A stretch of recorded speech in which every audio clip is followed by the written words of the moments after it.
underwater UFO as large as a football field, moving at hundreds of miles per hour underwater. Have you met with people with direct knowledge or have direct knowledge yourself of non-human origin craft? Yes, I personally interviewed those individuals. Do we have the bodies of the pilots who piloted this craft? Biologics came with some of these recoveries, yeah. Aliens exist and President Trump knows about it. But the United States and Israel have been in contact with a group of aliens for years. I'd go to the moon in a nanosecond. The problem is we don't have the technology to do that anymore. We used to, but we destroyed that technology. We are not all to be traced back to one blob of germplasm. And the implant is finally removed. There's no evidence how the object got inside the body. Can you comment on the drones? Our military knows where they took off from. Something strange is going on. For some reason, they don't want to tell the people. What storm, Mr. President? We'll find out.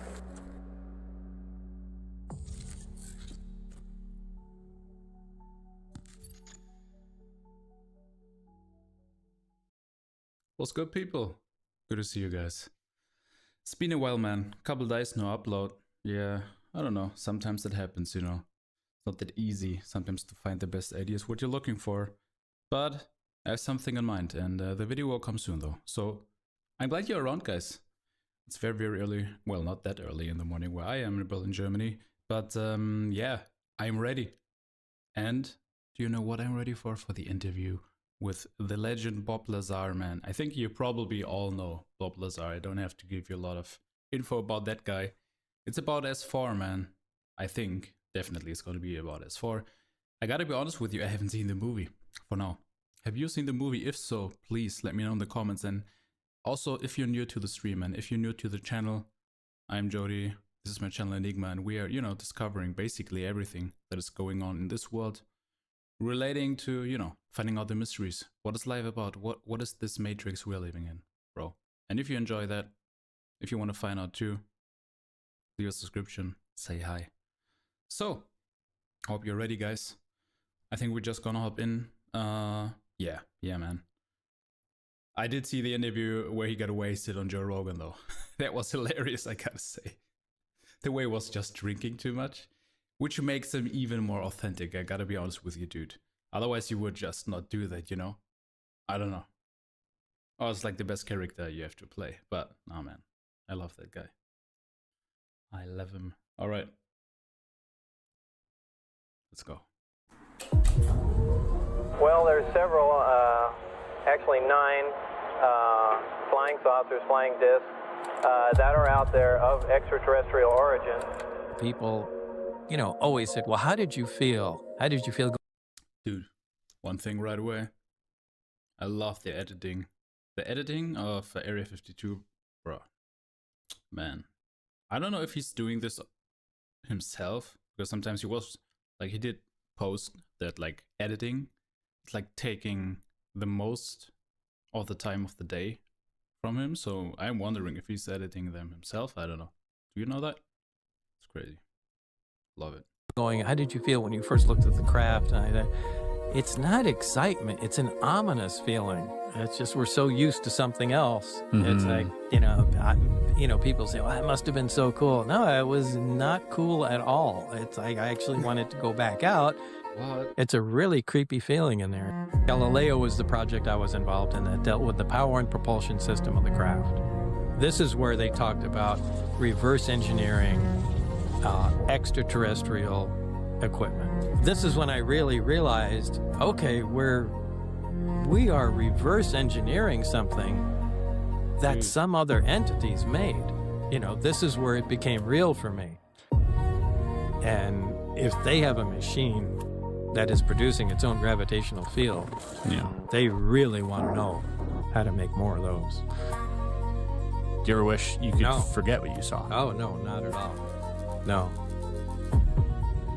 No, I want to see it again. I want to know more about everything there. If you could ask somebody who worked at S4 right now, right? If you could talk to them right now, what's something you'd ask? What did you find out?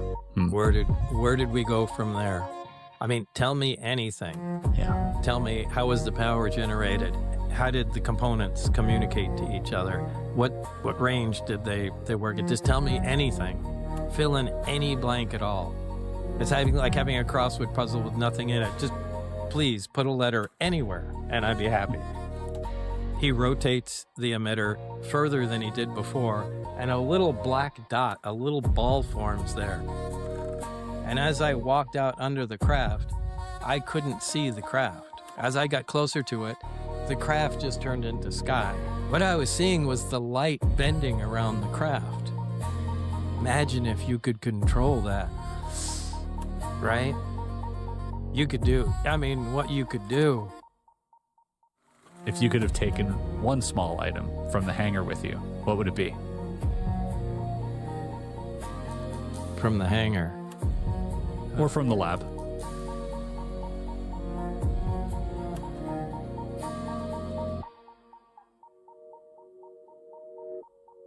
That's kind of a trick question there.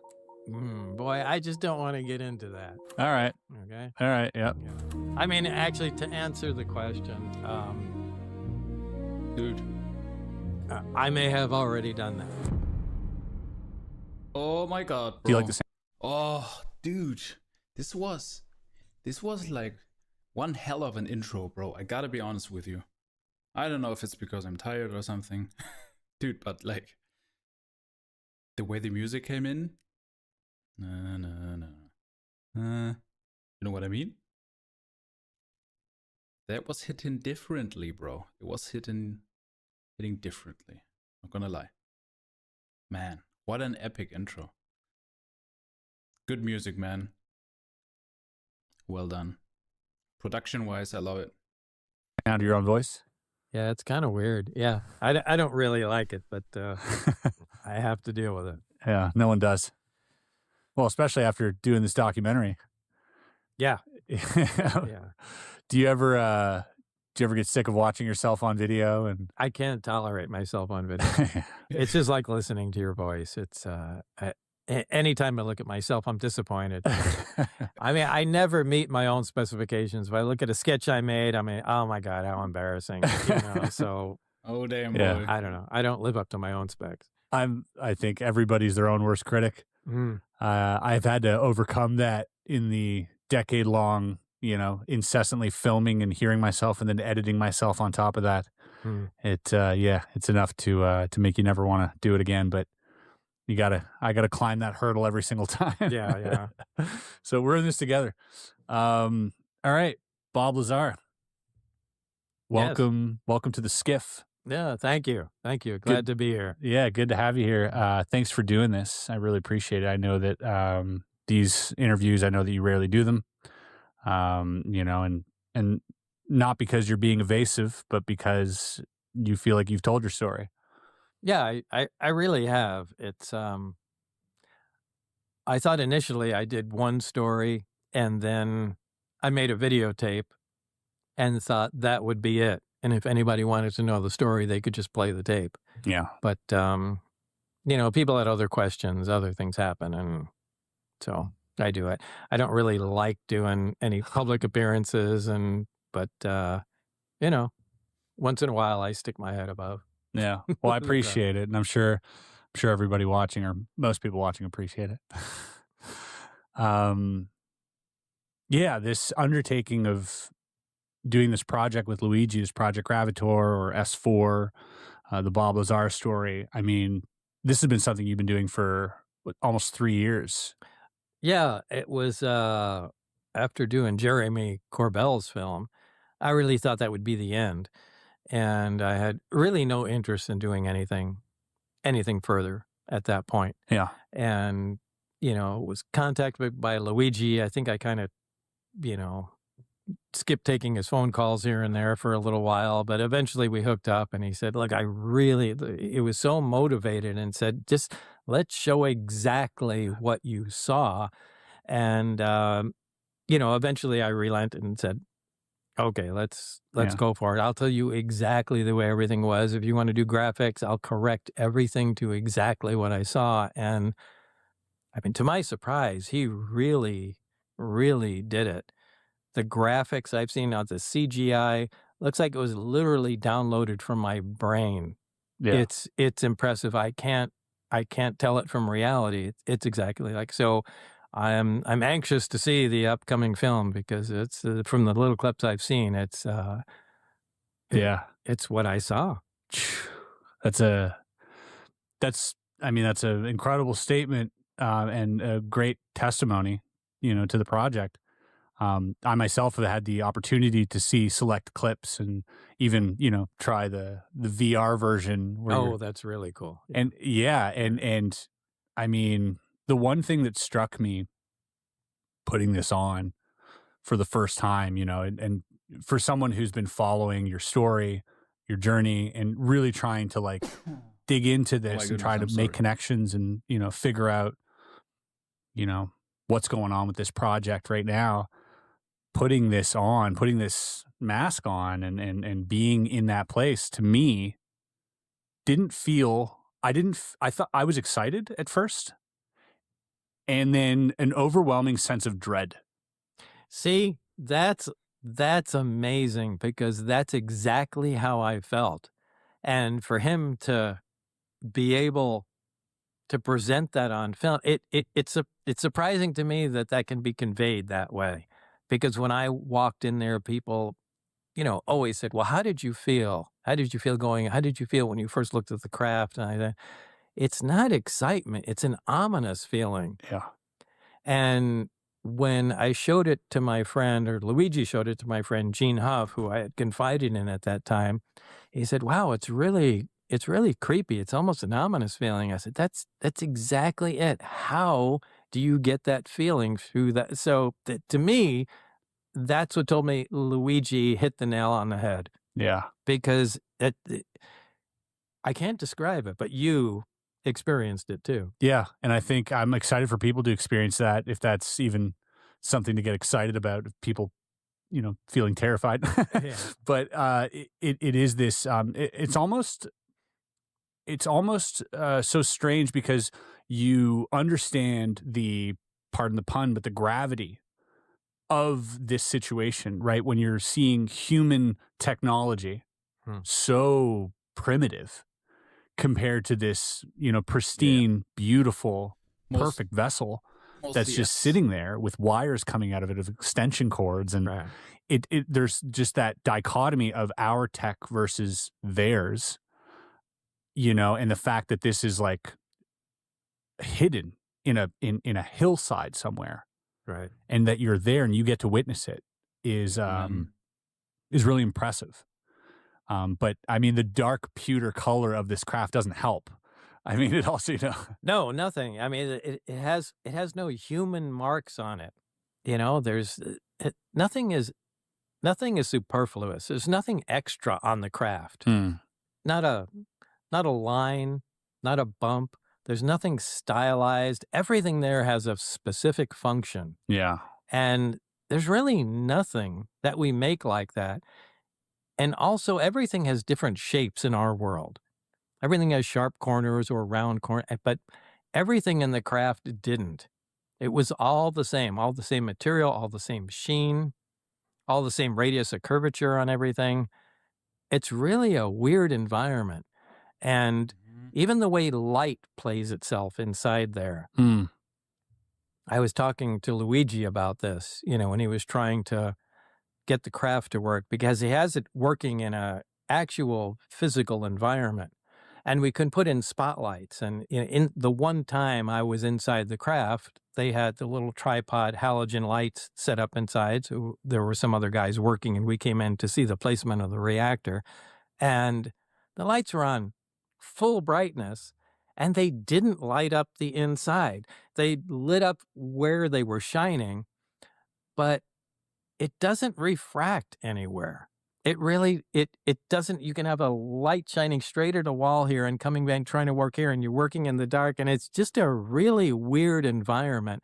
But the fact is, that happened in Luigi's simulation, which again really impressed me, because I said, apparently you really got it, because it's not the material. Apparently it's the angles. Yeah. And I mean, not only that, you know, for a lot of people out there, I think it validates what you're saying at the same time, because, you know, to say something like that prior to making it, it almost doesn't make sense.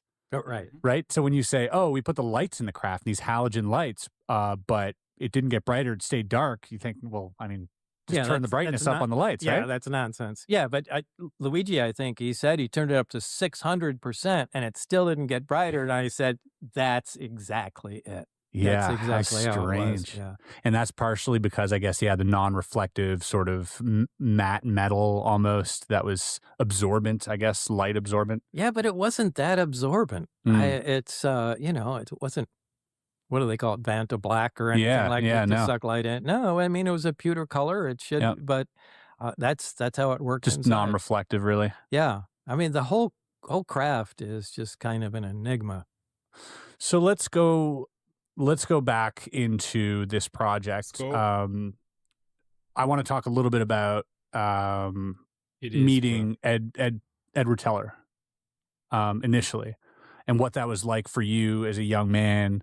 I mean, and with, you know, the documentary, there's even proof now that Edward Teller was at Los Alamos University giving a lecture on the day that you said he was there, and there's proof of that. There's footage of that. Yeah, I'll tell you what happened. I mean, I was working at Los Alamos. It was a slow day, and in the Los Alamos paper, that day just happened to be the day I was on the front page of the paper. I mean, I drove my little Honda car to work every day that I had put a jet engine in. And sometimes I just drove with the jet to Los Alamos, and, you know, that. Dude, that's like America at its finest, bro. I swear. Germany, you wouldn't be allowed to do stuff like that at all, man. Like, that's insane. I love it, though. Security would flip out about that. But it became noticed, and, you know, the newspaper did, well, we'll do a front page thing on this guy. On that day, Edward Teller was giving a lecture at the lab. In fact, if you flip over the front page, right on there, it'll say Ed Teller giving a lecture at the lab about, you know, nuclear weapons. I don't remember specifically the topic about nuclear weapons, but that's what it was. And it was kind of slow day at the lab, and I wanted to go see the lecture. So I left early to go there. When I got there, Ed Teller was sitting outside on the block wall by, you know, the place he was going to speak at. And I walked out, and he was reading the paper. So I walked out, you know, and said, you know, apparently waiting for someone or waiting to let them in. But I walked up and introduced myself, and I said, you know, hey, I'm Bob, the guy on the front. And anyway, we got to talking, and, you know, it was really cool because he's a guy out of history. Oh my God. Yeah. You know, big time. So that was really neat. And, you know, went into, you know, watch his presentation, so on and so forth. Time goes on. You know, I eventually leave the lab, start a business of my own, and start contracting with the lab instead of working for him. And then, you know, move to Las Vegas, and have been out of the scientific community for a while, and just kind of started missing it, and said, I got to do something else. So I started sending resumes out, and sent one to him. And, you know, getting a few back here and there, and finally get a response from him saying, you know, I think there's some people that might be interested in you. And he gave me a contact at EG&G Special Projects. So I went down there. They were, at that time, they were based at McCarran Airport in Las Vegas. Big building, and I have no idea what EG&G Special Projects are. But, we still don't. Yeah. Apparently there were special projects. Yeah. But went in there and, you know, had an interview, did really well, and kind of went home, and it didn't hear anything. I thought, oh, I guess that didn't pan out. But eventually they did contact me and said, you know, there's another job I think you would be better suited for. Why don't you come back in? So I went back in, had a different interview. And anyway, that was the job for S4. How different was that interview? Like, can you give us... It's the same. It's just different people. Different people? Yeah, it was just different Were the people. questions more scientifically oriented, or were they personal? No, the second set of questions were almost exclusively what I did in my spare time. The first one was Like all hobbies? technical stuff. Yeah. What do you do? What do you do when you leave work? What do you do here? What have you built anything? It was all after the fact questions. So did that strike you as like a little it was strange? Really, really unusual. So I've never run into that before in any interview. And it's just kind of like they were taking the information from the first interview and just adding any kind of personal stuff to it. I mean, do you drink? Do you go out, after work? Do you go, running around to bars and things? And, anyway, answering all that stuff and, went back home, but eventually they called me. Yeah. And at this point, you're like, cool, got a job. Nice. Got a job. Nice. And what they said. Give me 1 second, guys. I gotta run. I'm so sorry. I'll be right back in 1 second.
All right, let's continue. It's advanced propulsion technology, and it's it was supposed to move into a 2 weeks on, 1 week off thing where I would actually stay out at the test site.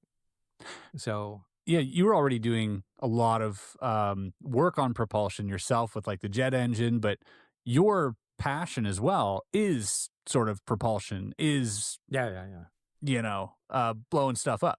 Yeah. I mean, anything to do with a jet or rocket engines, or I mean, anything high energy, microwaves. If it's just harnessing tremendous amounts of energy and controlling it, I'm on board with that. And this seems like a perfect fit then. Yeah, I guess it. Well, yeah, as it turned out to be, exactly harnessing tremendous amounts of energy and focusing it the way you need it. There was a dream, really. So you get a call to get this job, to get this position.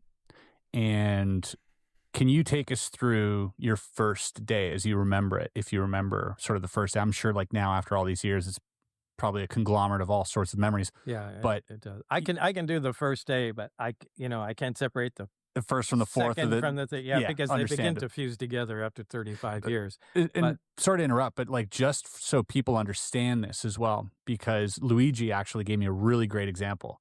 He goes to me and he says, have you tried remembering what your third grade classroom looks like?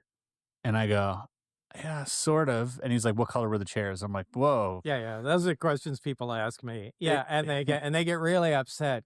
So you can't remember, can you? So I went, let's put that out there. No, I can't. Well, obviously this is all made up. I said, it's not, but yeah, I mean, give me a break. Yep. The first time I went out there, I was called out to, again, EG&G Special Projects. So I went there, and like I said, that's at McCarran Airport.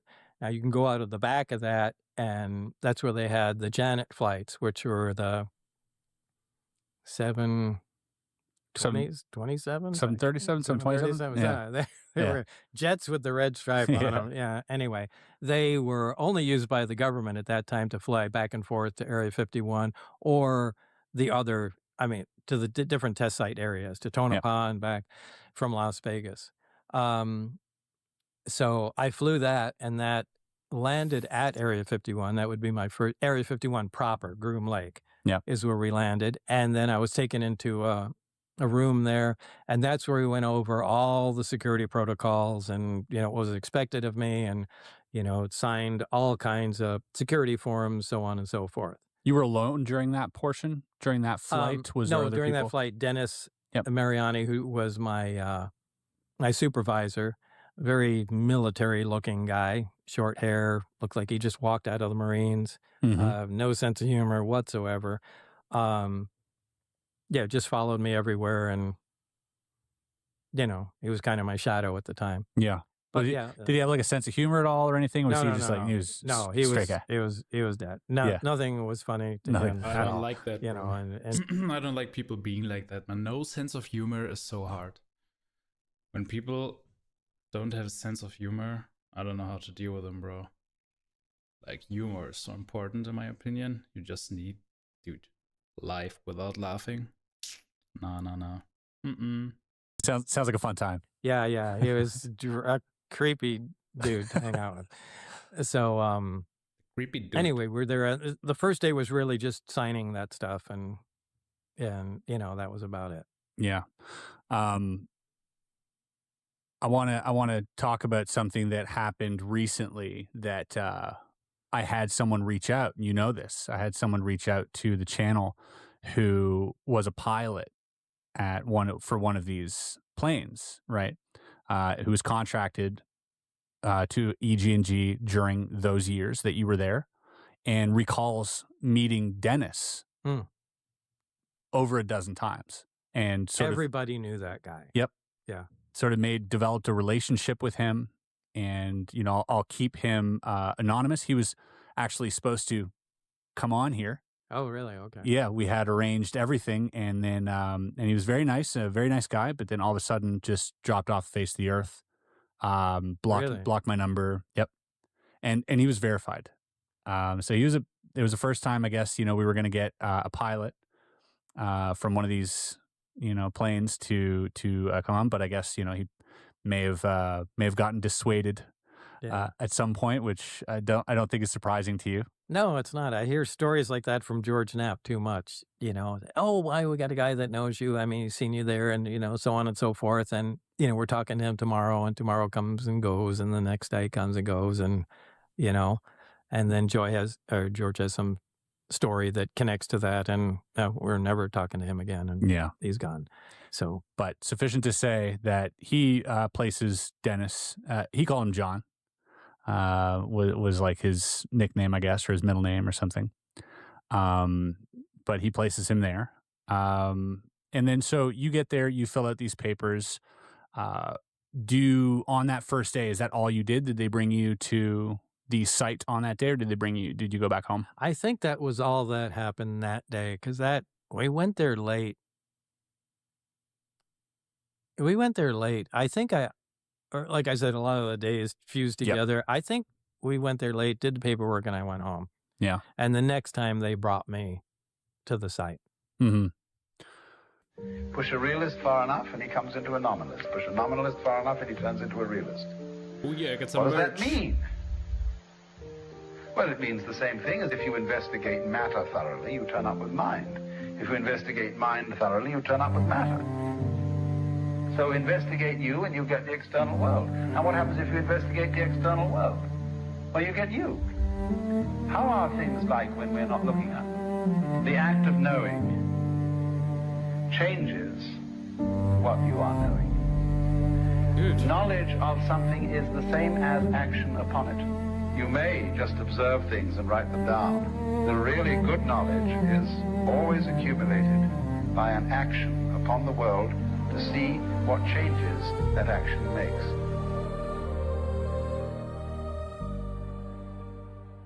I think this was the most emotional merch advertisement I've ever seen, bro. Dude, why is Chris cooking so much with the soundtrack, bro?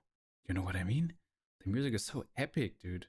Who is this music producer? It's like, I'm wondering, like, he's doing a good job, man. Because it's not sounding like this cheap, cinematic music, which is like really bad usually. You know, you can tell if it's like this kind of Pixabay free royalty cinematic trailer music, right? Sounds really good. Damn. So the next time you get in, you land, you go to the waiting room, I guess, or some type of compartment where they hold you until the bus comes? Well, not at that time, because the bus, the second time the bus was there.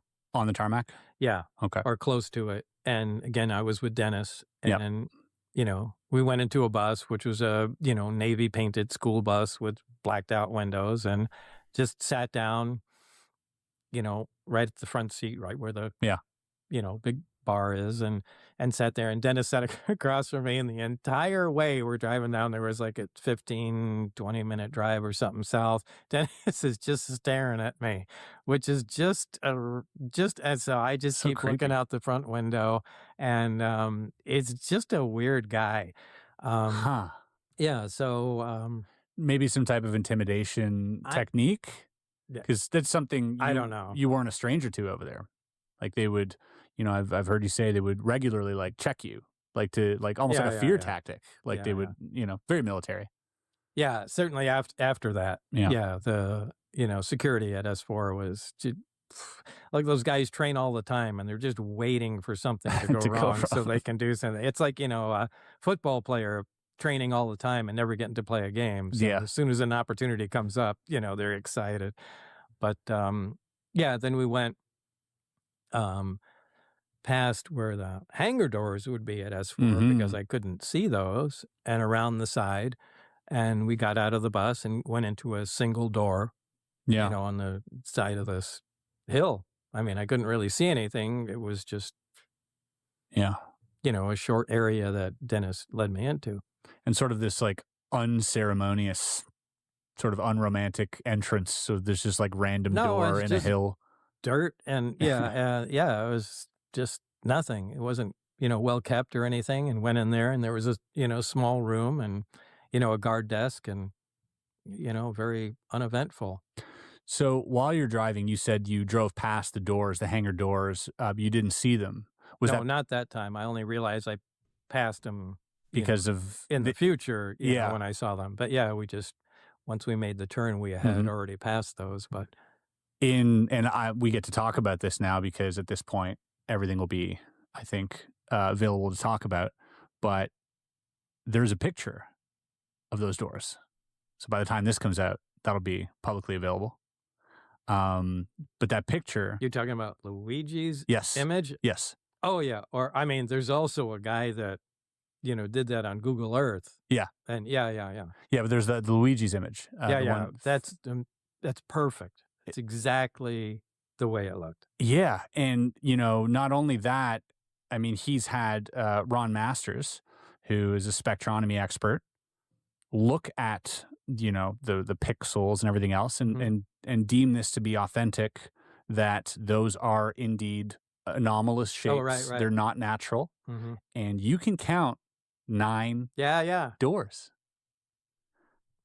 I mean, that is an incredible piece of vindicative, sort of like just information that completely exonerates that whole story for me. How did that feel when you saw that picture for the first time? Did that stir anything in you? I mean, it's always great to be vindicated by, you know, to some degree, but to me, I already know that's the way it is. So it's hard to impress me about that. Hey, what you said is right. Yeah, I know. You know, so Fair enough. So I can't get too excited about it. But it's nice to see less people saying you're absolutely full of shit. You know? Yeah. When I saw that, I mean, it was almost scary. I was like, whoa, that's crazy. That's you know, it you know, and not to say that I don't believe your story. That's not what I'm saying, but it is something else from an onlooker, outside looking in, somebody who's trying to be pragmatic and logical about things. No, but it's a fair thing to say. I mean, you can't believe it. You need enough information. And if I can't provide that, then it's fair. I mean, you can say, hey, I mean, what you say might be true, it might be not. And that's it. but you can't make a distinction either way. Yep. You know, without more information, you can't see it. This is just total nonsense. Well, I mean, to give me a break, look at the facts, and if the facts start piling in, it starts leaning my way, and it's just nice to see that it's been going that way. Yeah, it's been pretty one-sided, actually. It's been leaning to your side, I think, since the beginning, in my opinion. Okay, so you get into this door.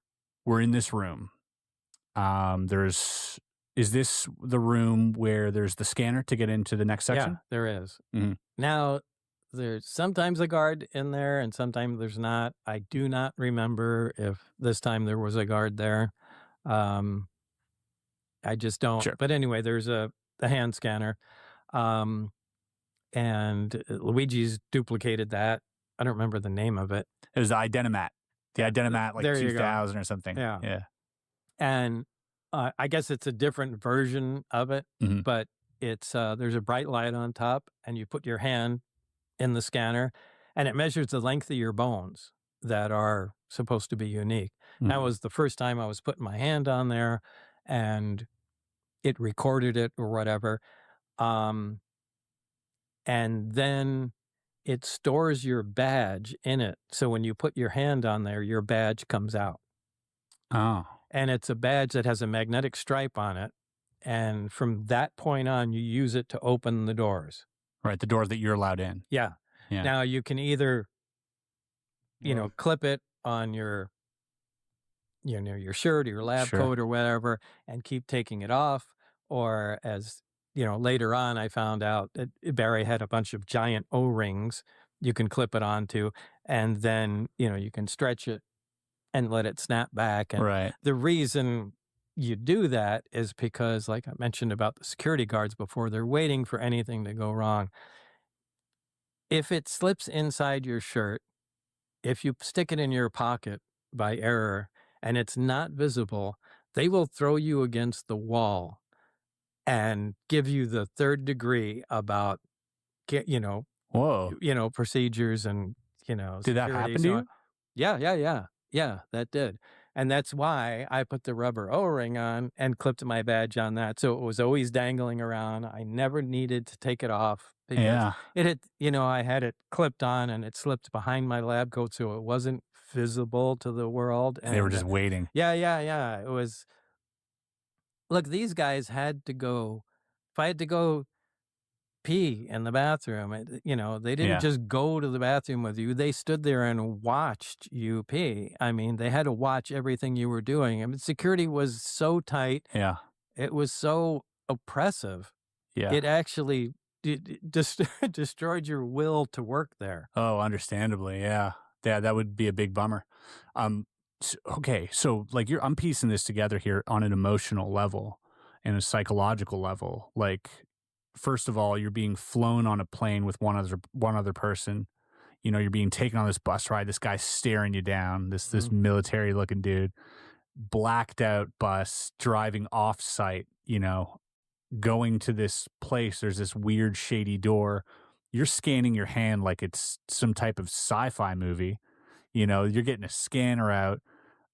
Security everywhere. What's your emotional state like at this point? Do you remember? Yeah, I do remember. I had the feeling that not everybody wanted me hired there. And, that's why I was kind of getting like the third degree. But, I tried to do what they wanted. Yeah. And maintain and still be myself. So, I mean, things worked out, but it was really uncomfortable and just you're not going to make much progress working like that. You can't have the military in control of anything other than the military. Yeah. And, well, it just doesn't work there. Yeah. And as we'll come to find out that, the military is pretty much in control of all of that and still is to, I think to a certain extent. So you get your badge. Do you immediately meet Barry? Do they take you to meet your partner? How long into the process do you think? Was it the first week or? Oh yeah, it was the first couple days. First couple days. Yeah. You get introduced to your lab partner. Yeah, the first time I went in to the nurse.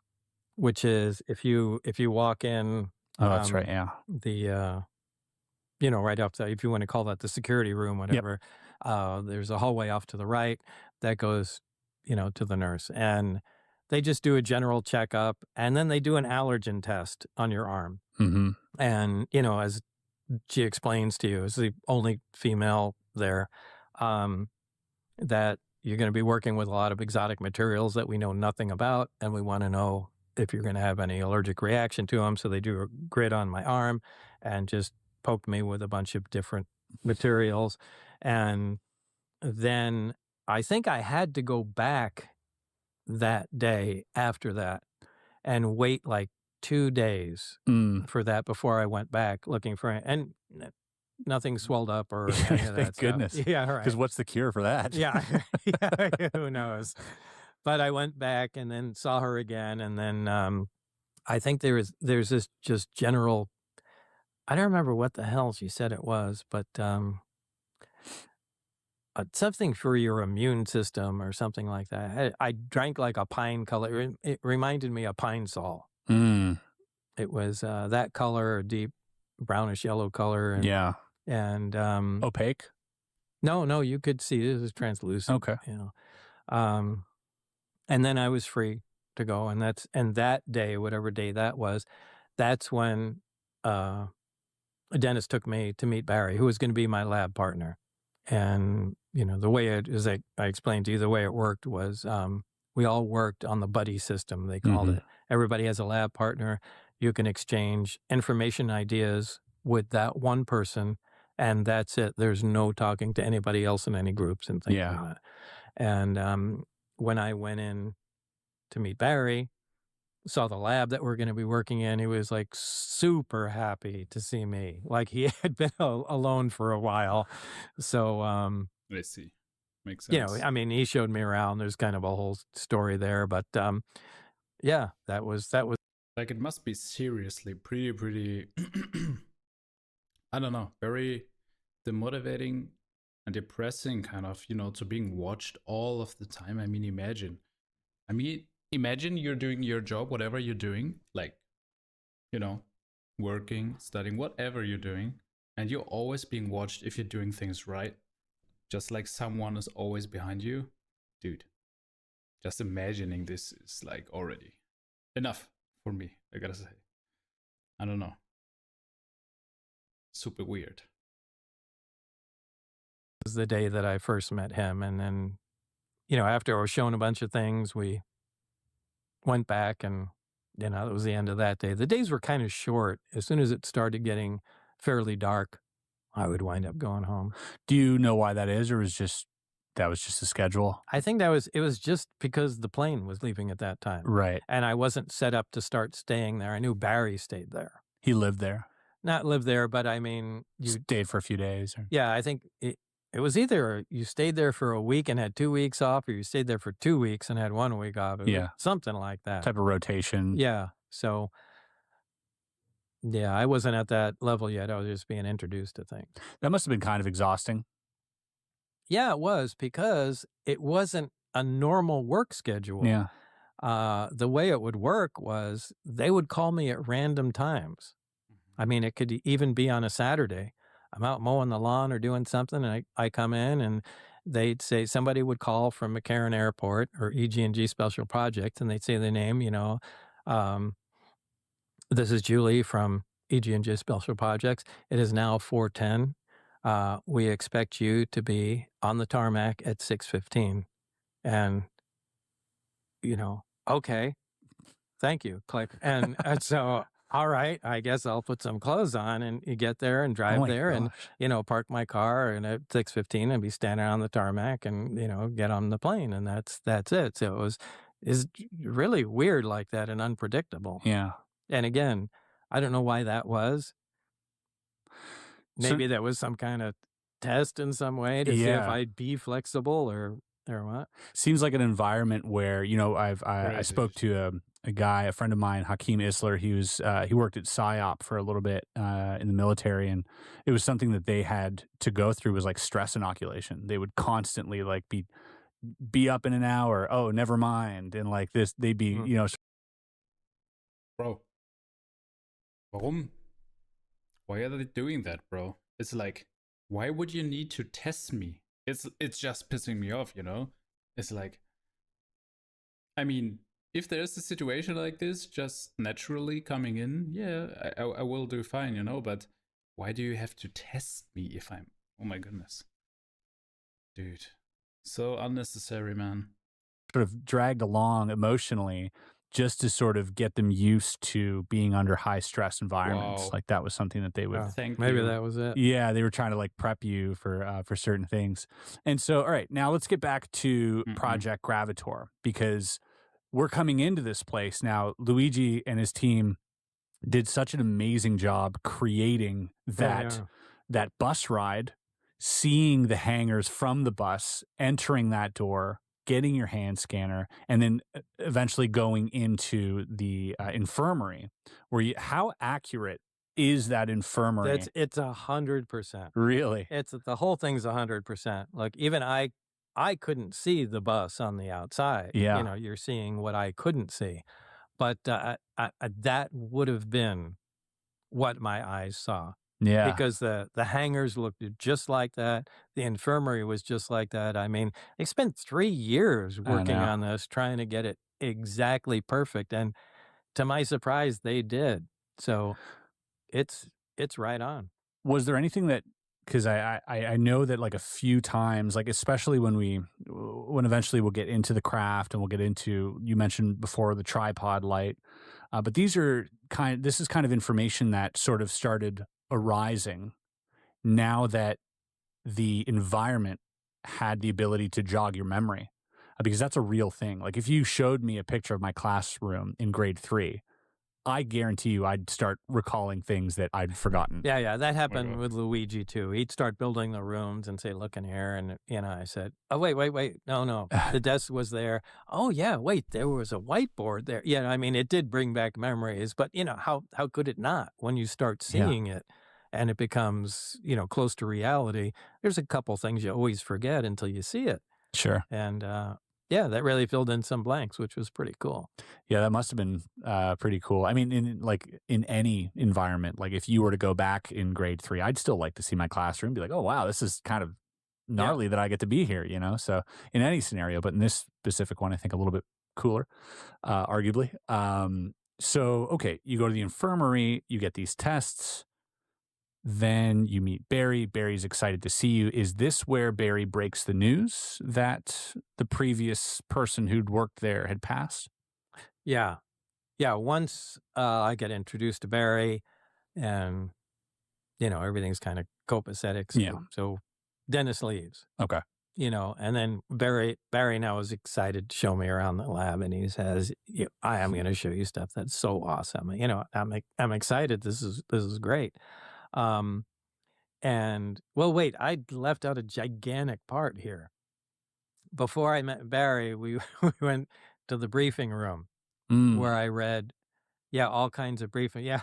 Okay, let's pause here for a second. We left out a major part. Yeah. Arguably one of my favorite parts. Yeah. So Okay. Yeah. After the nurse stuff was done, the next,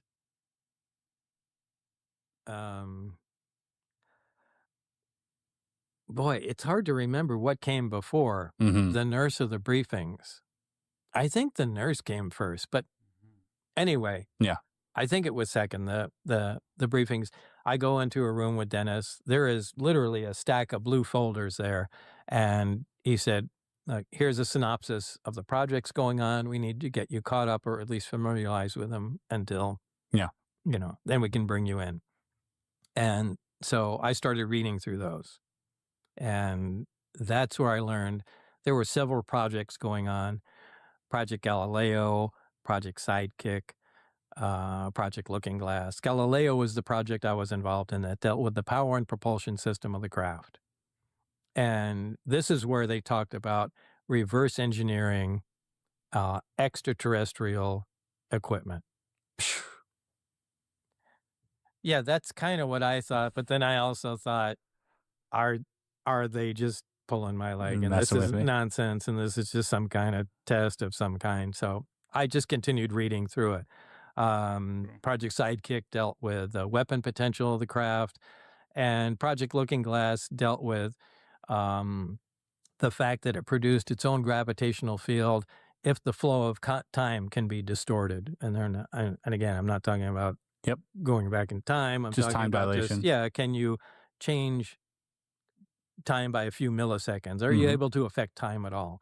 And so there was a lot to go through there, which I did. Those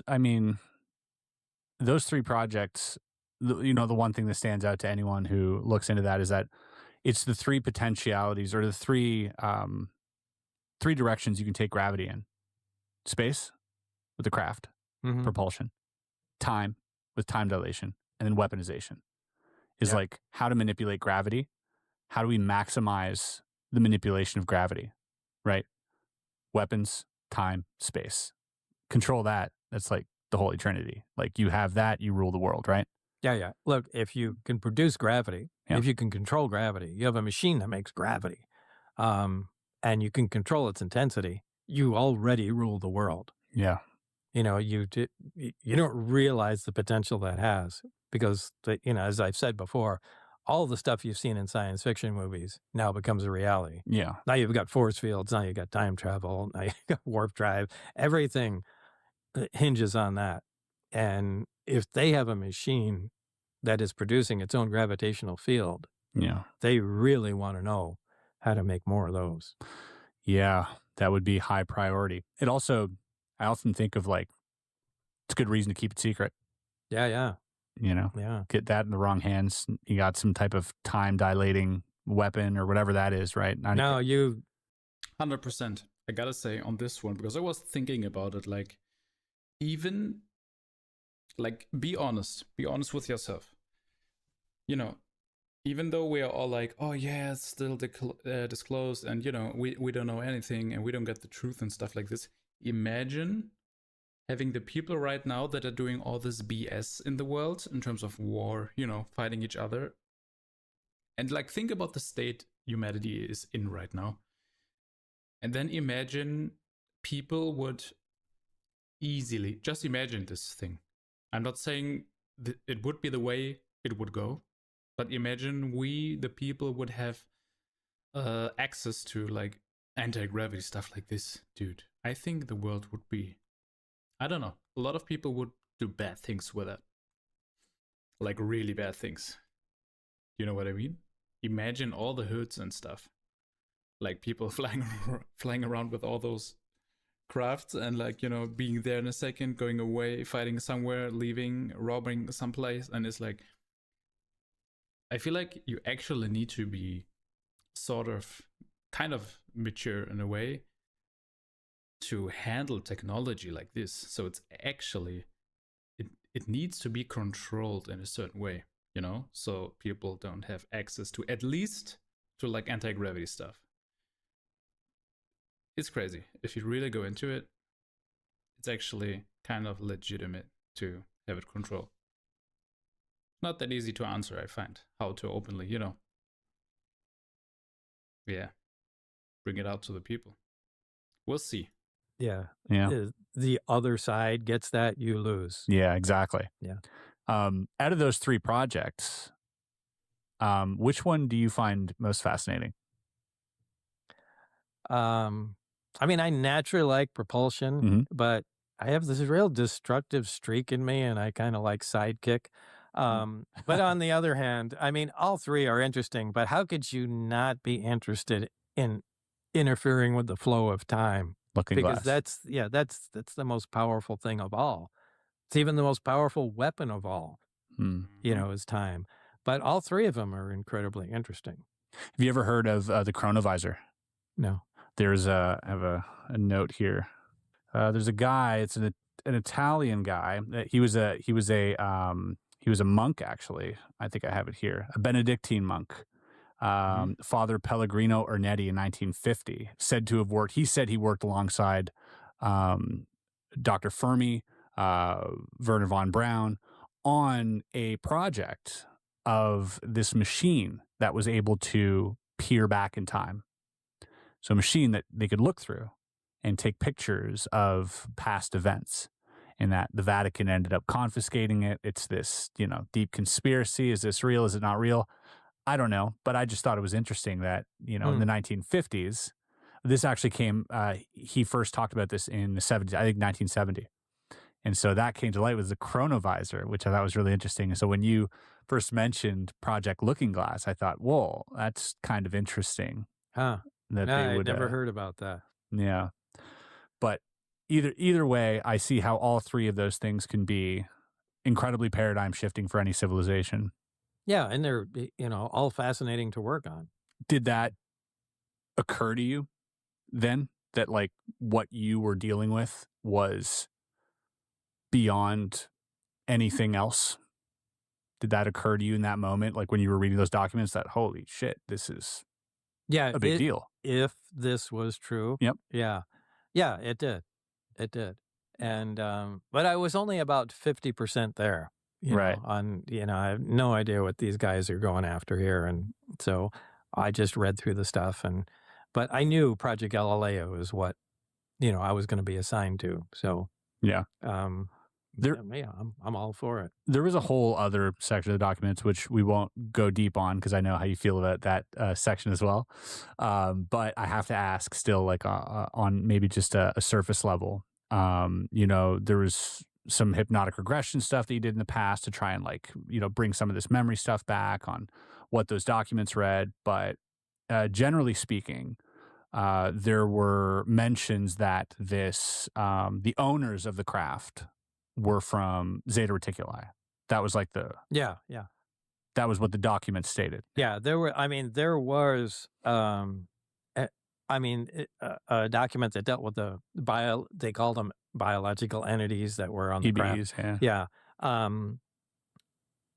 And I can't remember the way they worded it. But anyway, they had a couple drawings of them in there. And I think there was one photograph and the rest were drawings, and it just showed it was kind of the biology of their body, where their chest was cut open and there was one single organ inside their body. Whoa.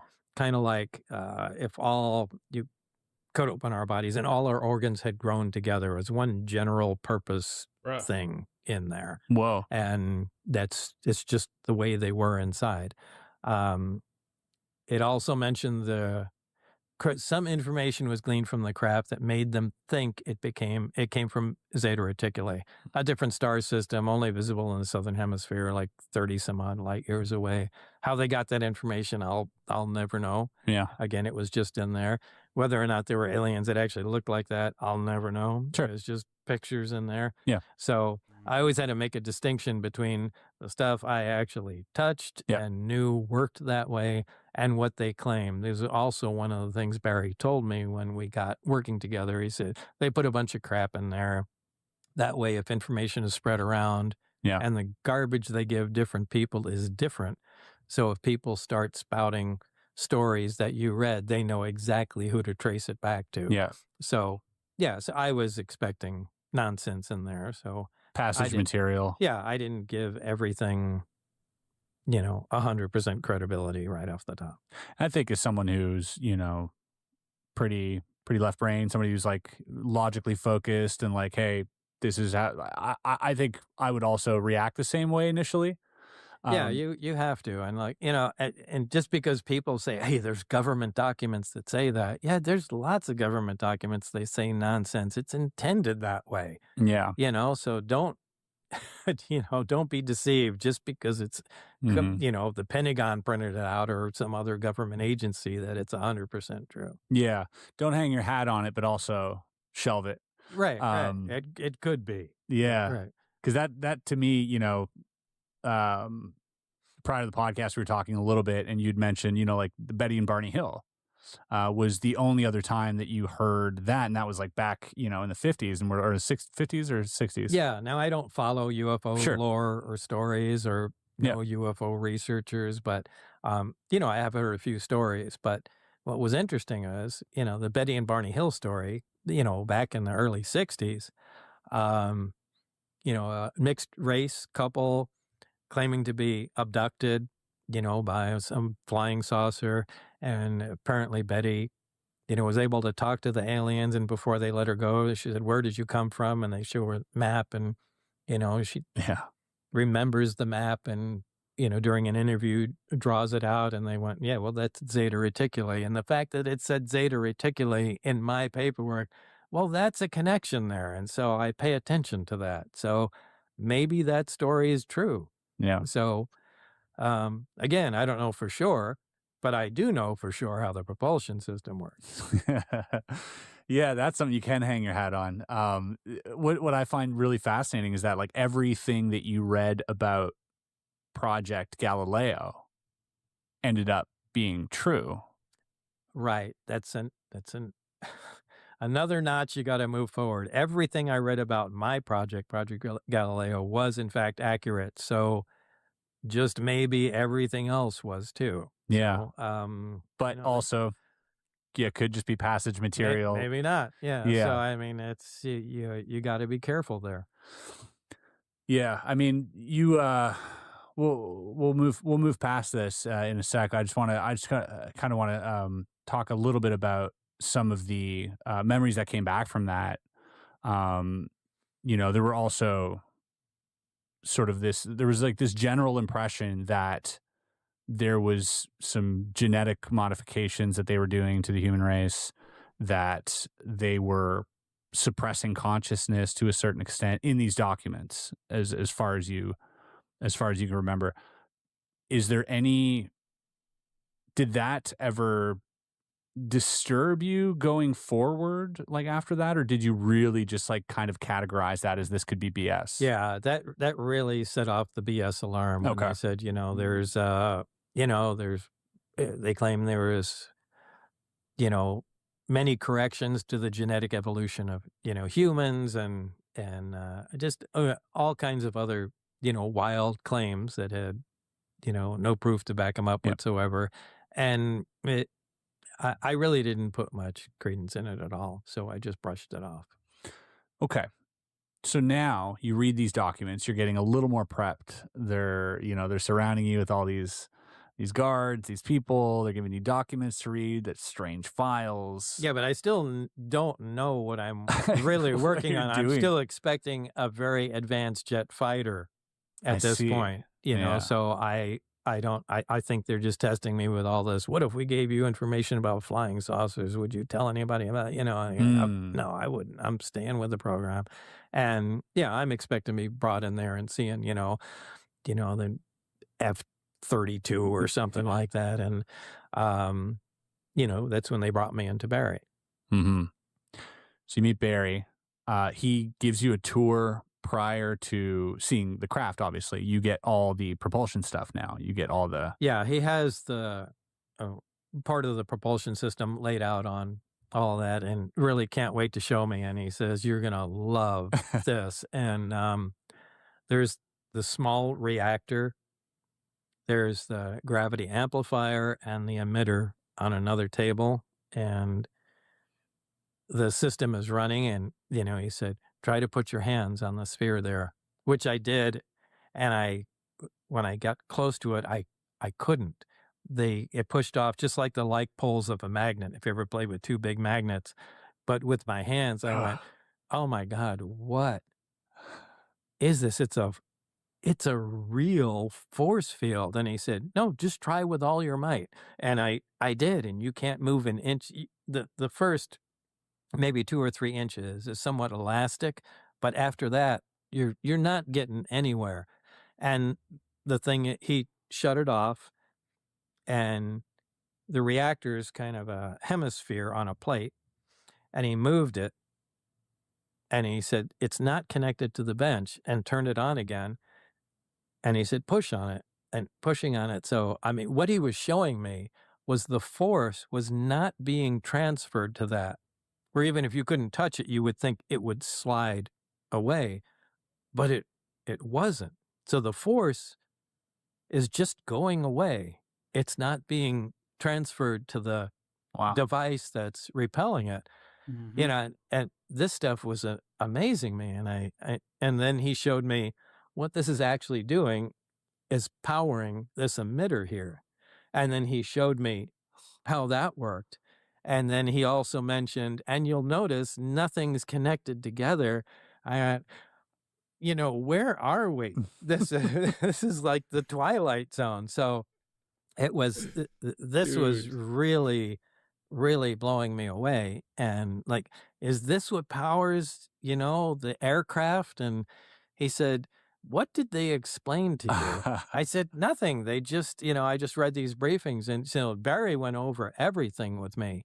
And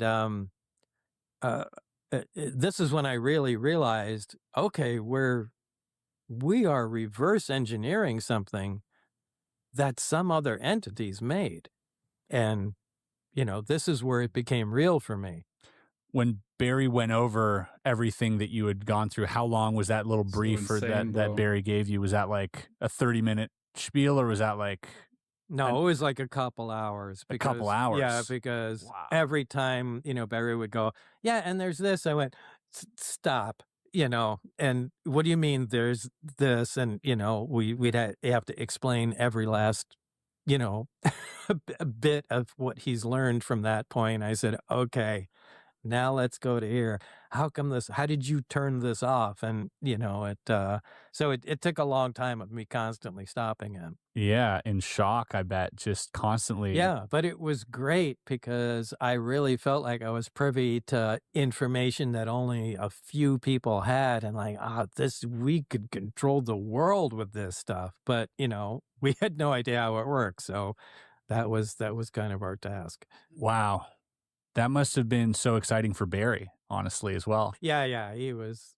Yeah, I'm thinking really if you're excited about working alone, possibly just lost his partner, don't know how long ago. Yeah. And then someone new comes along who's like a puppy. Yeah. It's like a guy showing off his new car. Exactly. Check this out. Yeah. Right. And he, how cool that he gets to be the one. Yeah. To tell you this stuff is real, with certainty, and show you. Like that's got to be such a cool moment for the both of you to experience. But is this all lighthearted still? Is this all like excitement based or initially it was that day. Yeah. And then, quickly things, it seemed like they were in a rush to do anything, to find out anything. So we had to get down to work eventually quickly. And a lot of it was boring work. It was not exciting. It was making small changes and analyzing different parts of the, although there were different groups that dealt with like the materials, the metallurgy of the craft, and what everything was made of, and we had dealt with more of the interaction of the components and how they actually propelled the craft. And it was, I think it was another day or 2 days before I actually got to see the craft, because we had to know if the placement had anything to do with it. And really, they weren't even anxious to let us look at the craft. But, we kind of campaigned for that, going, look, it might be, nothing works, there's no wires anywhere. It might be that placement is critical on this stuff. We have to see how it's laid out in the craft. And it was kind of like okay, you can go in and see it. I see. So that's when we were, actually allowed to see it. And that's when the world opened up to me. It's like, Jesus. Yeah. Right? So now, walking into that space for the first time, was Barry was with you? Yeah, right behind me. I walked in first. Was he like poking you in the ribs and being like, wait till you see this? No. It was just no horsing me. around. Yeah, he was probably just looking at my reaction. Yeah, just watching you light up. Yeah. So you see this craft. Were you prompted prior to entering the room with anything? Do you remember if they were like, hey, keep your head down? No, nothing. Just walked in? No, the first time, I had actually seen the craft. That's actually the second time I saw the craft. Yeah. The first time I saw the craft, I came in through a hangar door. And this is where the days kind of get mixed up. I think it was the third day I was there. I came in through, instead of going around the side of the building, the bus stopped at the first hangar door that was open. So that's when I went out that way. I see, yeah. And Dennis led me in, and that's the first time I saw the craft. And I slid my hand along the craft as we were walking in, and that's the first time I was reprimanded by a guard. Keep your hands down, your eyes forward, and go through the door. So that's the first time I saw the craft. When I first came in with Barry from that day, was the first time I was allowed in the craft. And that was the first time you were aware that the craft was extraterrestrial. Because prior to that, you just thought... to that, when I came in and walked in that way, they had, where the hatch part was, they had an American flag stuck on there, reversed for whatever reason. And so I thought that's a fighter, you know. Yeah, that's what people are seeing. Yeah. I think I have these days screwed up because it gets confused in my mind. But anyway, so I came in there, and still in my mind that was, you know, an American built thing. Yeah. But it was, again, when I was in with Barry, and you know, we saw the gravitational propulsion system, it working, how it repelled, and talking to him, that's when I realized, you know, this is, you know, a machine from another entity. And when we came in and walked in the hangar that day, I looked at this completely in a different light. Yeah. And we walked up the stairs they made for it, and clearly it wasn't made for a human to get in, because you had to crawl in, and you couldn't really even stand up until you were almost in the center. But, you know, we looked around and he showed me where the reactor is and how you can look down into where the emitters are on the third level in the craft. And but that was all very amazing, to say the least. I gotta say, oh my goodness, my voice is cracking up. I just wanted to say, like, the way this looks is so cold. You know what I mean? It's like there's no warmth in this technology. Like, this is literally the incarnation of a gray alien technology. Those beings that don't have a soul, that don't have a heart, kind of like this, you know what I mean? Like, no emotions. I mean, look at this. It's just cold. It looks interesting, but you know what I mean? It just looks like stainless steel, everything. It's crazy, this technology. There a feeling of an alteration of environment when you entered the craft as opposed to when you were outside it? Did you feel like there was a static charge, or like it was colder, or it had a smell to it? Was there anything? No, it was just an ominous feeling. Yeah. Because it's all, you know, everything's the same color. Everything has the same radius of curvature to it. The only sharp edges in the whole thing are the reactor plate that it sits on, but everything else has a curve to it. Everything is the same material and the same color. So it feels, you know, otherworldly. Yeah. You know, when you're in there, because, you know, human environments are full of different colors, different textures. Exactly. You know, different angles, but it's not there. It's just, it's weird. And just almost uncanny valley type, like this isn't. Yeah. Yeah. Yeah. It's a really, and it's just automatically uncomfortable.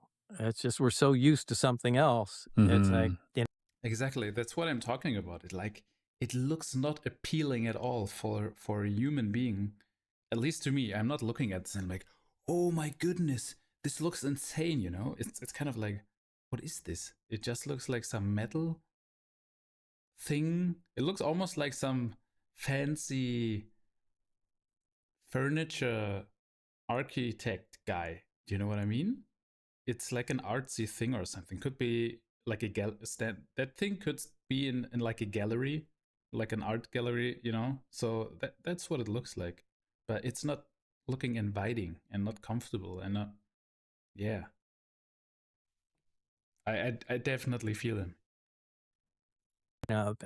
You know, people say, well, that must have been so cool. No, it was not cool at all. It's like, I actually wanted to go back out. It was cool to look at it, but it's a really creepy feeling in there. It's really ominous. Almost like you're not supposed to be there. Yeah, yeah, that's the actual feeling. I think I said I just felt like I shouldn't be in air. That's how I felt when I first put on the goggles. Oh, really? That's exactly what I said. Is like I feel like I shouldn't be here. Yeah, that's weird that translates. Yeah. Into that. To me, that tells me that Luigi got it exactly right. Yeah, you worked with Luigi for 3 years building S4, building, the bus, the cafeteria, all these like different, like the hallway, all this. But the craft is like, this is the magnum opus. This is like the thing that you had to rebuild and you had to make perfect. Now, if I look behind me here, there's like a little model that you had made, the maker's model of like the UFO, which was 1/48 scale, back in the day. But this was a totally different. Oh, yeah. You went deep on this with Luigi. Yeah, this is. How close is the craft to your memory of the craft when you see it through the eyes of S4, the Bob Lazar story, and Project Gravator? Now, I have to say, I mean, even being conservative, it's 100%. I mean, we went through it again and again. Now, I may not be recollecting it at 100%, but from what I remember, that is 100%. That's exactly the way it looked. I mean, there's some question. Was there another bump under the black insulating ring? Yeah, sure. I don't remember, but this is what was in my mind. So that's, like I said, Luigi's images are like they were downloaded from my brain. They're exact.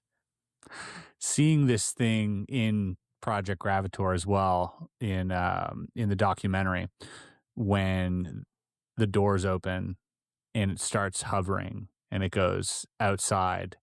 Now, I didn't see that. Right. But you've seen the craft elevate.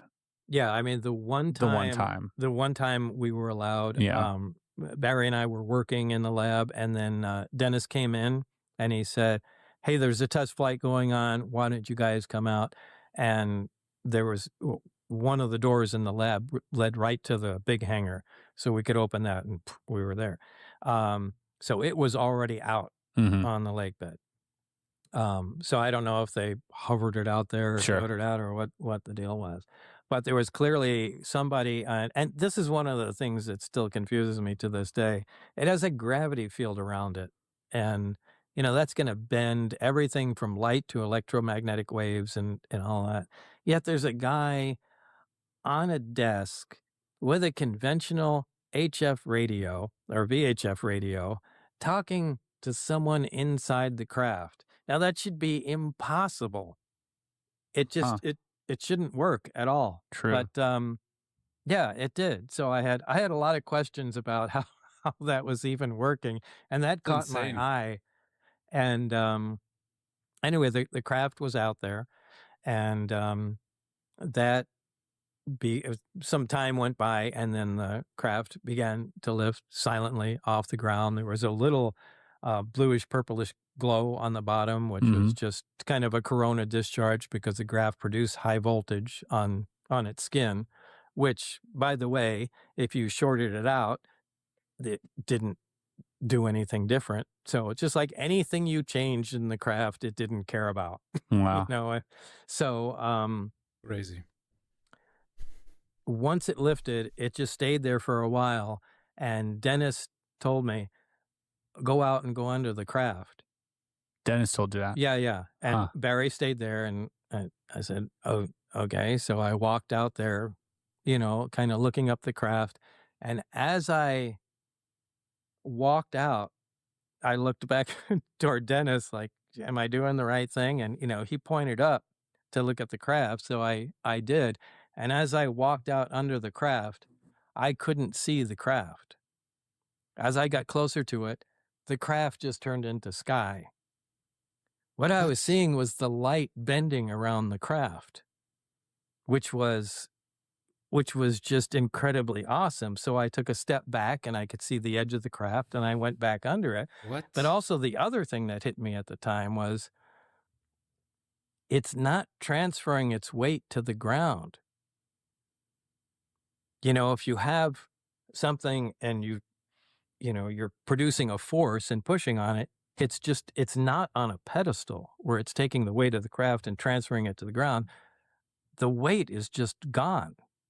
So I'm under it. I'm not getting crushed by it. I can walk freely, and I can't see the craft. No wind, nothing. No, there's nothing at all. No sound. And I step back, and then I can see the edge of the craft come back into view and walk back. And I mean, that's amazing. Yeah. That's an imprint in my brain that'll... Dude, this is like definitely manipulation of space, at least. Right? Like time, I don't know, but space in terms of getting rid of weight, getting rid of the physical laws as we know them. Insane. Live forever. It's yeah, so the mass is being canceled out there. It's not being transferred down. It's not standing on a pedestal of anti-gravity. It's just going away.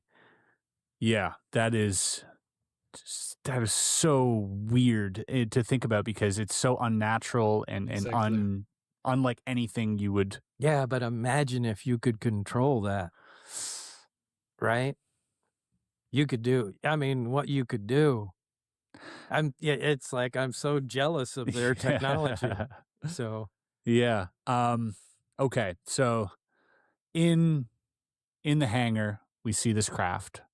Now in Gravitor, they've recreated the craft. They've recreated the flight characteristics of it. They've recreated in this in Blender and all these other softwares and whatnot.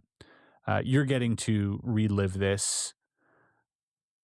Is there a point? And I just want to, I kind of want to make this point for the audience, because I want them to eventually experience this too. And I want them to support the project and go, check it out, because it will, I think, change a lot of people's perception one way or another. If you don't believe the story, if you believe whatever it is, it'll change your perception of it, because it'll put you in that space. Did you feel at any point like, man, people are going to understand now what I saw? Like when you were in this, when you're watching this with your own eyes, do you feel like, oh, this will help people understand what I saw? when I saw Luigi's graphics, I did. Yeah, to some extent. Does that make you feel? Does that? Yeah, because a lot of people had just wrong ideas of it. I mean, even when Luigi released the first image of it in the hangar, you had, a bunch of people come out, oh my God, so I always thought it had some kind of landing gear. And, and people had all these other preconceived notions that was going on. Some guy said, clearly the whole thing's a lie, because from what you said, it's impossible to see the American flag. That's right. On that. And, Luigi did everything exactly to scale. Yep. And put, the camera exactly. And if you walk by, you can see there it was. The flag exactly where I said, so I thought, to some extent, it's certainly going to, prove, some of the things I said. But, you always have the people that are just really don't care. Yeah. They're going, it doesn't matter. This is all nonsense. Sure. Yeah. But I'm fine with that. That's okay. Okay, so this is the second time you see the craft. The first time you're allowed entering it. Now, just to back up, the first time you see the craft was when you were walking by through the hangar and touching it. Was this also the time you saw the officer talking to, quote unquote, the kid, or the what they called the kids, or this small whatever it was, whether it's a doll or whether it's a was that at that point, or was that later? I think it was at that point. Yeah, when you were walking through, and you kind of like glanced. I walked in, and then we went straight out. There's a door straight in the back of the hangar to the right side. Yeah. And then the door across from that. These doors have like a, 12-inch wire piece of glass in them. Right. And as I turned the corner, I looked in there, and there were just some guys in lab coats looking down at one of the seats. Mm-hmm. And I think they had a mannequin or something in there so they could just see, well, how big would the creature be if it sat in the chair? And they were measuring things and looking at it. Now, I had mentioned that before, And people said, "Oh, well, you saw an alien, and aliens are working with them." I said, "No. I think these guys are trying to figure out how big something would be if it would set if that was a chair." Sense. So yeah, I don't believe there was any aliens around there. Yeah, it didn't like that. Didn't have like a large head and like a blue jumpsuit or anything, did it? No. Okay. I think they were, Yeah, that makes a lot more sense. What's interesting too is that the chairs have some significance, because you'd mentioned while you were in there, the one thing they didn't allow you to play with was the chairs. Yeah, I wasn't. Yeah, and there's no fooling around with the chairs. Look, if they were just chairs, and I say the only reason I think Barry and I call them chairs is because they looked like chairs.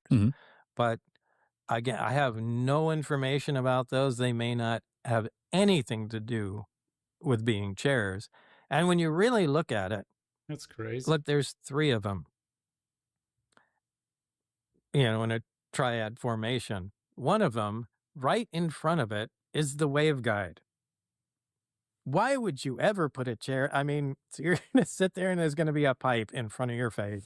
So it's like the worst seat in the saucer. And then there's 2 other chairs, on either side of that. They do all face to one archway. And when we were in there, Barry and I, looking at the reactor on the ground, there was another group of 2 guys in there that had light that was shining on, the superstructure has archways all around it.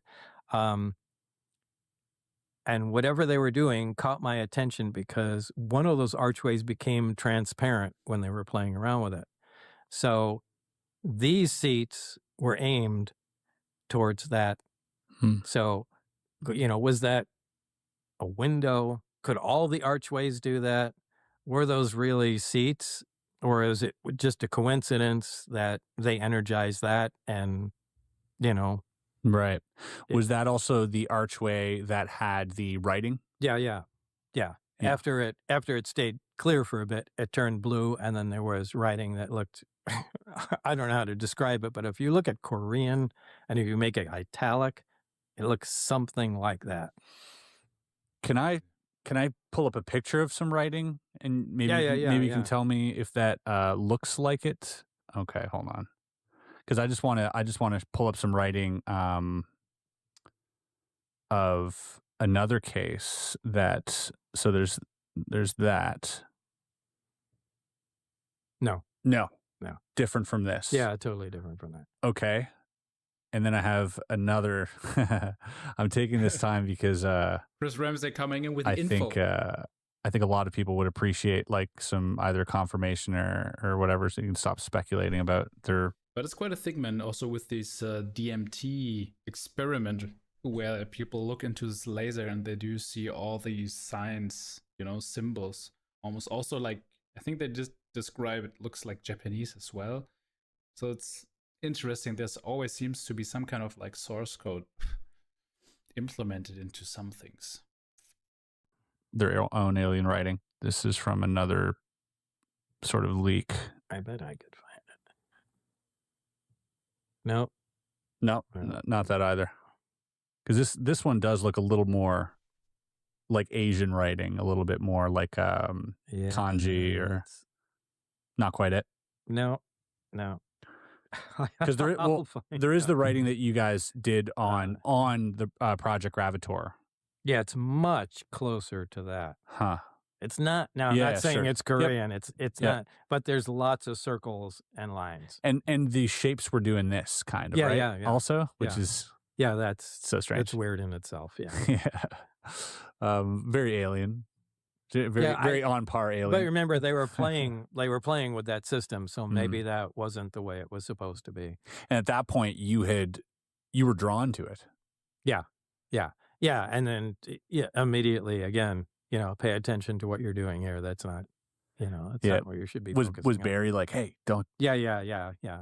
Yeah, we were constantly concerned about getting in trouble. It ruined everything because, maybe that had something to do with the power and propulsion system. We need to talk to these guys. there needs to be free discussion for science to move forward. But compartmentalizing everything to keep everything completely secret, you're tying yourself up. Do you think the chairs, if they are chairs, which I think they are, by the way, Could very well be. Low ceiling, I mean, they're probably little guys sitting in there, or little genderless aliens, whatever they are. Do you think that those chairs could have something to do with the sort of steering capability of the craft? Maybe. Like some type of like, if you were sat there, you had some type of like, maybe they were all connection. They were all equidistant from the reactor at that point. And, the fact they were all pointing in one direction, my guess is from the way the craft operated and traveled, if you're going to sit there, it would only be for a short time. It's not like you're going to sit there for an hour to go anywhere. Yeah. It's just going to be minutes. So because of the rate of travel. The seats, obviously they're not padded or anything. It's just a smooth cutout that you sit in. So it's just like you're going to sit in or there and, get up. What I'm thinking of is maybe you're connecting to something if you sit down in one of those chairs. Do you know what I mean? Like,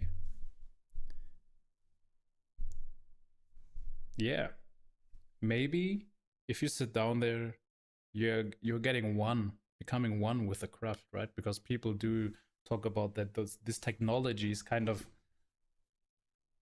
I mean, it is working probably with this ball thing or something. I think they did describe it. I don't know if it's this case, but other cases where you put your hand on something and then you can kind of, move it, and then the craft is moving with it. But maybe you're activating something. So it's a chair with certain abilities.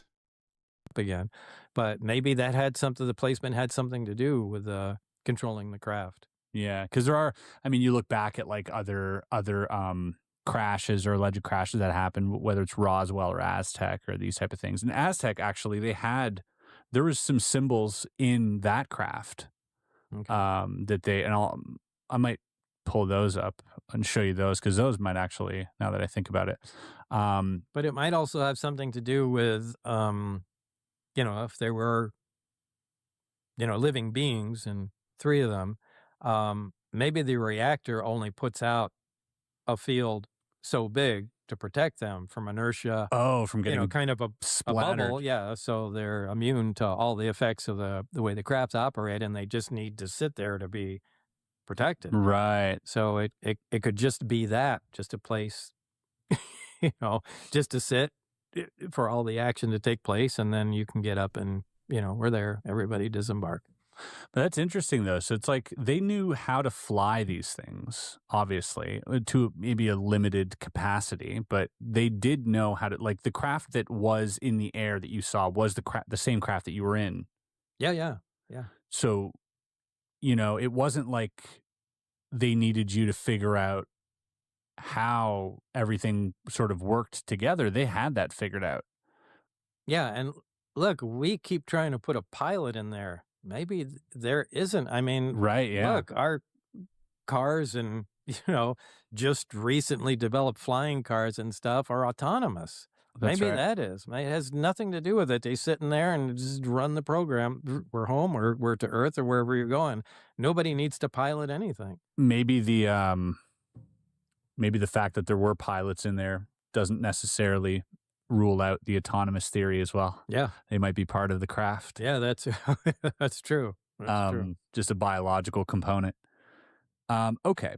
So, yeah, boy. I mean, There's also how other people are describing those grays, kind of like bio robots.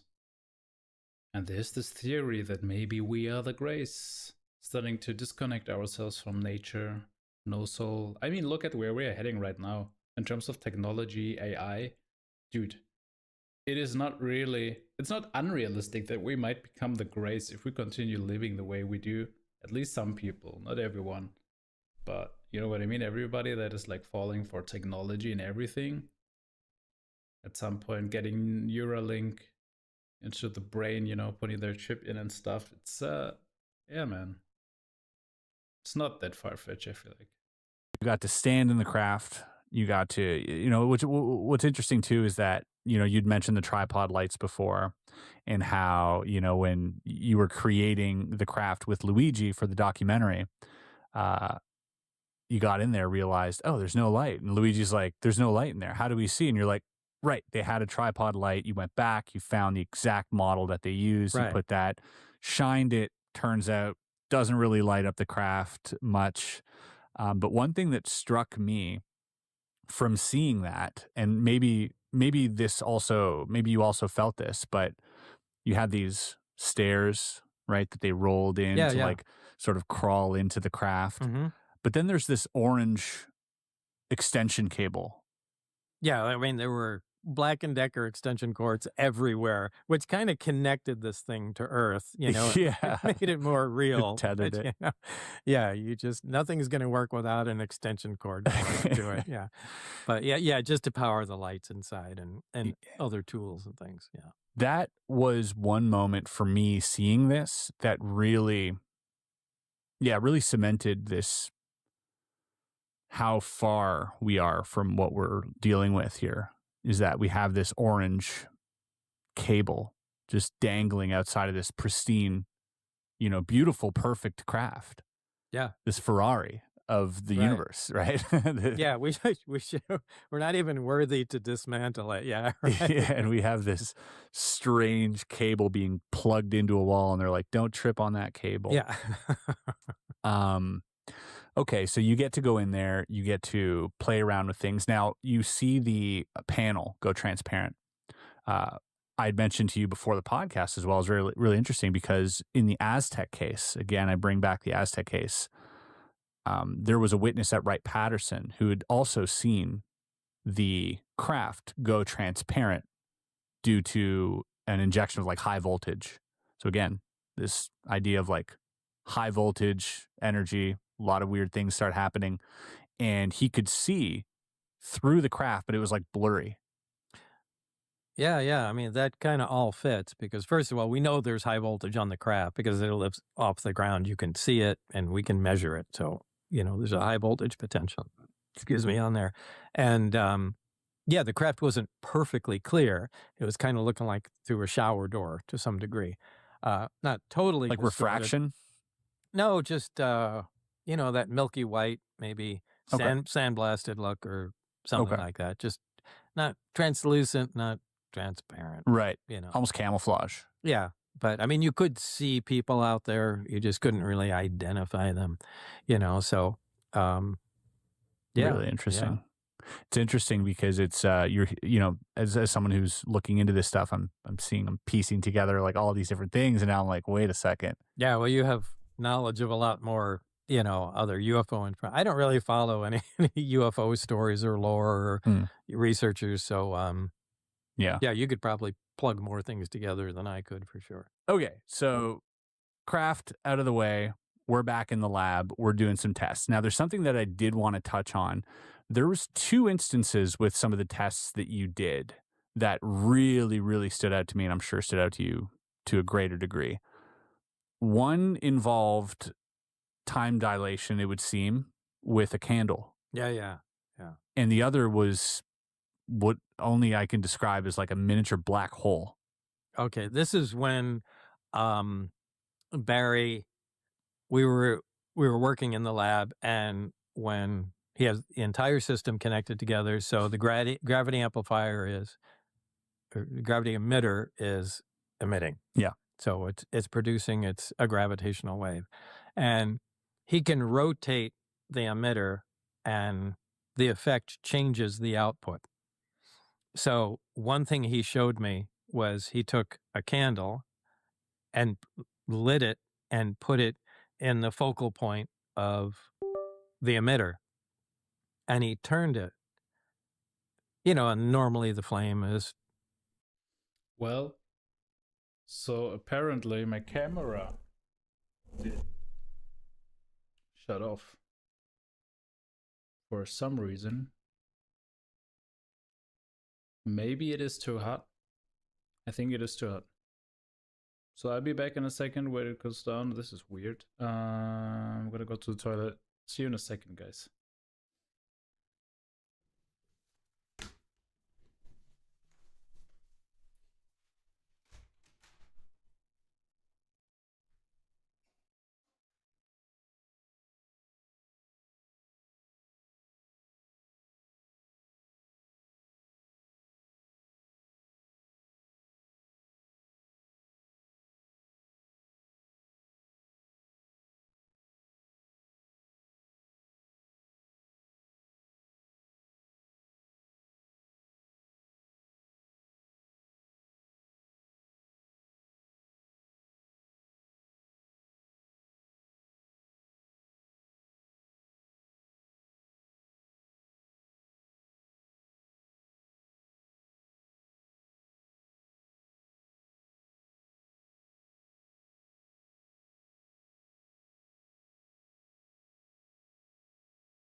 All right. So I think actually my camera died. So my battery. This is a little bit weird because usually it does not happen that early. So I don't know what happened there. Oh man, I gotta check the battery. So I'm sorry, guys. Let's continue, man. You know, moving to some degree, and because of convection and, you know, it went out from the heat. And the flame stopped. And he said, that flame is frozen in time.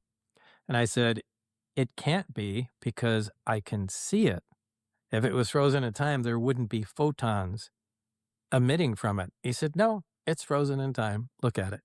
You know, and I went up, inspected it. I couldn't get my hands in there because he said not to for whatever reason. But clearly the candle was frozen. And he moved or rotated the emitter, and it became a candle again. And he said, watch what happens when we go way past that.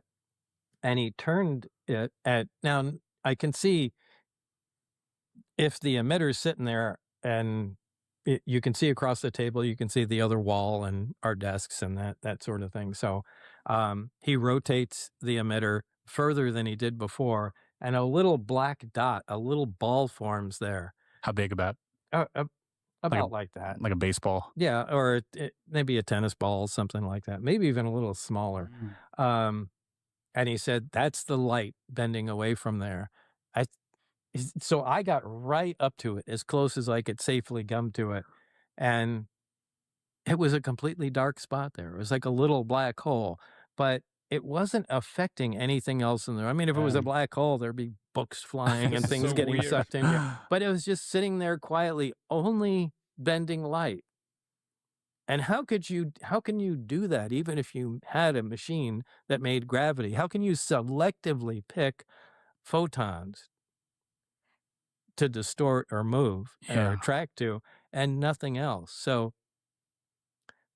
I mean, everything was amazing about this. You had a laser test too that you did with this, didn't you? I did that at home. Oh, yeah, that's a different story. Yeah, that I did at home. I see. But yeah, that's yeah. I'm kind of so upset with myself to some degree that things didn't work out, and I didn't allow him to do that, because I have such a desire to know more about what we had there. And I to this day, I wonder what, it's been 35 years, what they came up with. Maybe they know everything about it. Maybe they haven't learned one thing. I mean, I'd like to know, I'd like to say, I'm sorry, can I get back into the project? Yeah. No, I hear that. Do you think Barry's still working there? 35 years? No. Probably not. Probably retired. Yeah. He'd be an old guy. Yeah. Maybe he's watching this. That'd be great. Anything you want to say to Barry? Give us a call. Yeah, right. Fair enough. Yeah, that's, those experiments are wild. Seeing a flame stop, it must be so jarring. Because I can show you some illusions after this. Yeah. That are like kinetic and they will trip your senses. They will absolutely play with your perspective. Okay. And create anomalous visual, perception of events that should be completely impossible. They'll change even how things move in time. They will, there's certain illusions I have. Oh man, I'd love to hang around with Chris Ramsey, and then that he's showing me magic tricks. Oh my goodness, what a dream. Because I did watch Chris Ramsey back in the days, just because of his magic, man. I love it. I love magic. Used to do it as well when I've been, younger. Sleight of hand. It's like, oh man, great guy. This is amazing that he's also a lot into this whole topic, So appreciate that guy a lot, man. But those are illusions made, and I know how they work. Yeah. So when when you have something that you try to look at and you just can't figure it out, and your brain glitches out with like how it works, and a lot of people experience that with magic tricks when they're trying to explain it and they just can't, and then eventually they have to give up and they have to just unwillingly suspend their disbelief because they're right. They just can't. Yeah, they just can't figure it out. That must have felt like a bit of a magic trick to you, in the sense that not only did it fool you, but you probably also got disenchanted from it to a certain extent. Well, yeah, certainly those that I can't interact with, you can just see those two tests. Yeah. But things like feeling the field on the reactor where you can interact with it and you can shut it, turn it on and shut it off. And it's not disenchanting, that's frustrating, because I can touch it and I can see it's working. And I want to know how to make this work, and again, walking under the craft, I saw this thing in the hangar and I'm looking above it and I can't see it. And I take a step back and it's there. I must know how this works. Yeah. It's just, it is a very driving factor.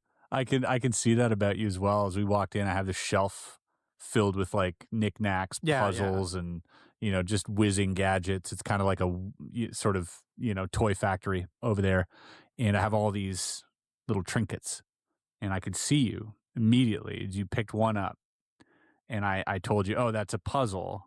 Yeah, that will kill me. You had to put it away. I stayed here. Yeah, right. So, I think we suffer from the same affliction when it comes to, wanting to know how things work, and just things will bug me. Like I have to figure it out. And that's the other thing about magic, is that like there is a method for everything, even if it looks impossible. Right. There's a method. Right. As there is for this, What's, after you got out of there, after you've worked with all that stuff, what would be your best educated guess as to how some of that works? Like, what's your best working theory? I'm sure you've thought about it long and hard. Like, what do you gather from all of that? And like, this is kind of what I have to go to bed with at night. It's kind of hard to say. It's kind of hard to say because it's a lot of it's just a guess. I mean, the reactor itself appeared to be powered by a super heavy element 115. They've since synthesized that, but what we had was a stable version of it. And, there are isotopes of many elements. Some of them, they're all the same element, but some are stable and some are unstable. This one was a stable version of element 115. Clearly, you said there's something unique about that because that was in the reactor. And from what we can ascertain from X-raying the reactor, the base plate, it looked like a little accelerator, like a little cyclotron. So it looked like there's some nuclear manipulation going on there, where they're bombarding the target, the element 115 sample in there, and it's producing some kind of effect, producing some kind of gravitational effect. And I'm not even sure it's gravity. As time goes on, I'm increasingly convinced that there's another force of nature, that gravity is only the property of mass, where you get enough mass together, it has gravity. Little mass, just little gravity. Gravity A. Yeah. Well, gravity. Gravity. Actually, gravity B. Yeah, or gravity V, right? Yeah, it's just on a large scale. You get a whole planet. Yeah, it can pull rocks towards it and hold people on it, and that thing. It's not a very strong force, but we call this anti-gravity because there's nothing else to call it, because there's no other propulsion system, and it lifts up and it ignoring gravity, so we call it an anti-gravity. But I think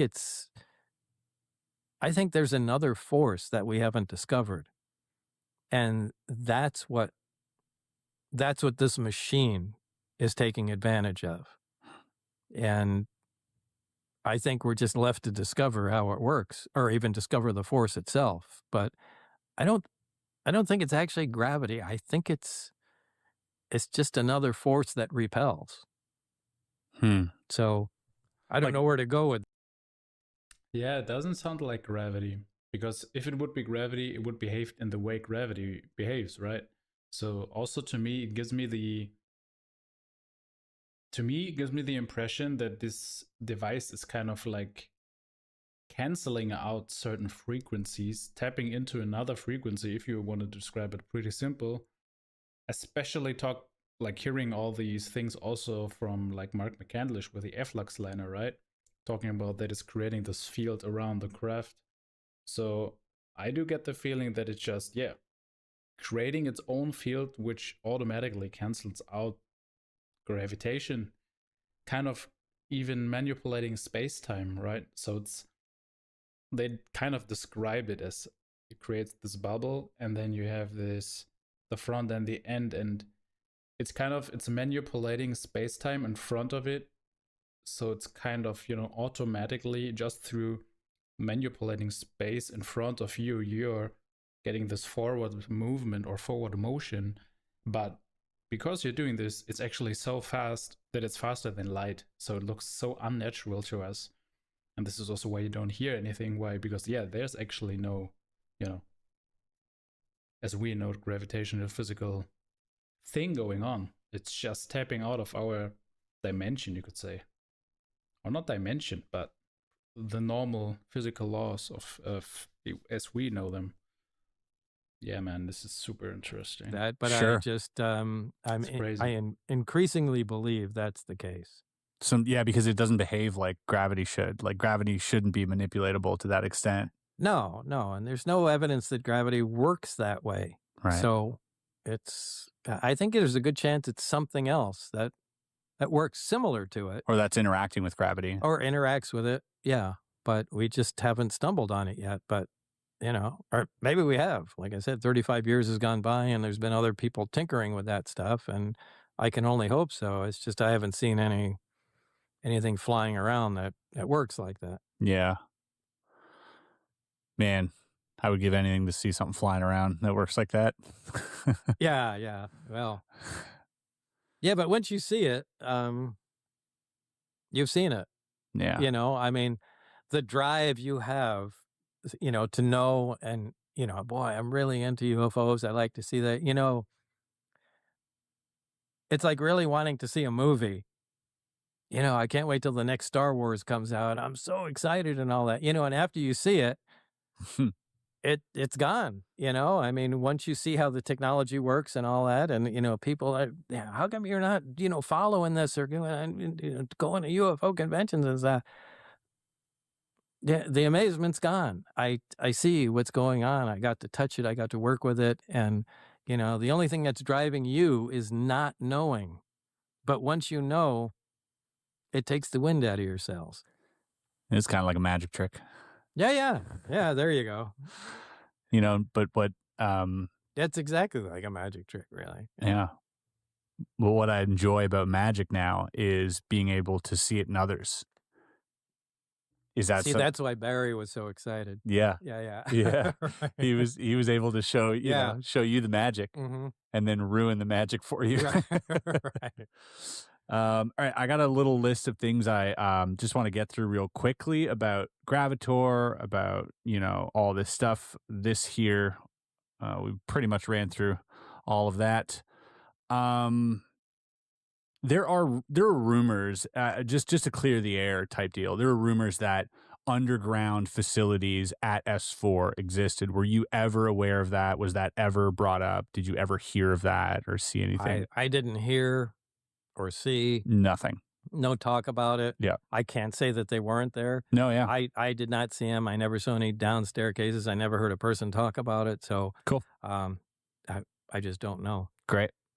There was one time you got to see down the hangars. This is another, again, if you guys are looking to experience what, some of what Bob experienced, check out Project Gravator, because there is a point where you walked into the hangar, the one time all the hangar doors were open. Yeah. And you quickly got to see down this massive, silo, huge The hangar. outside doors were closed, yep. But they were large inside bay doors for each one. And One time I went in there, all those bay doors were open, and I walked in from the lab door, which is directly across them all, and you could see inside every hangar, a part of a craft. I think you could see at least 3. After that, it was too far away to see. But yeah, you can see there were other crafts, and there was obviously a lot more going on than I was being exposed to. Yeah, there were probably other propulsion teams working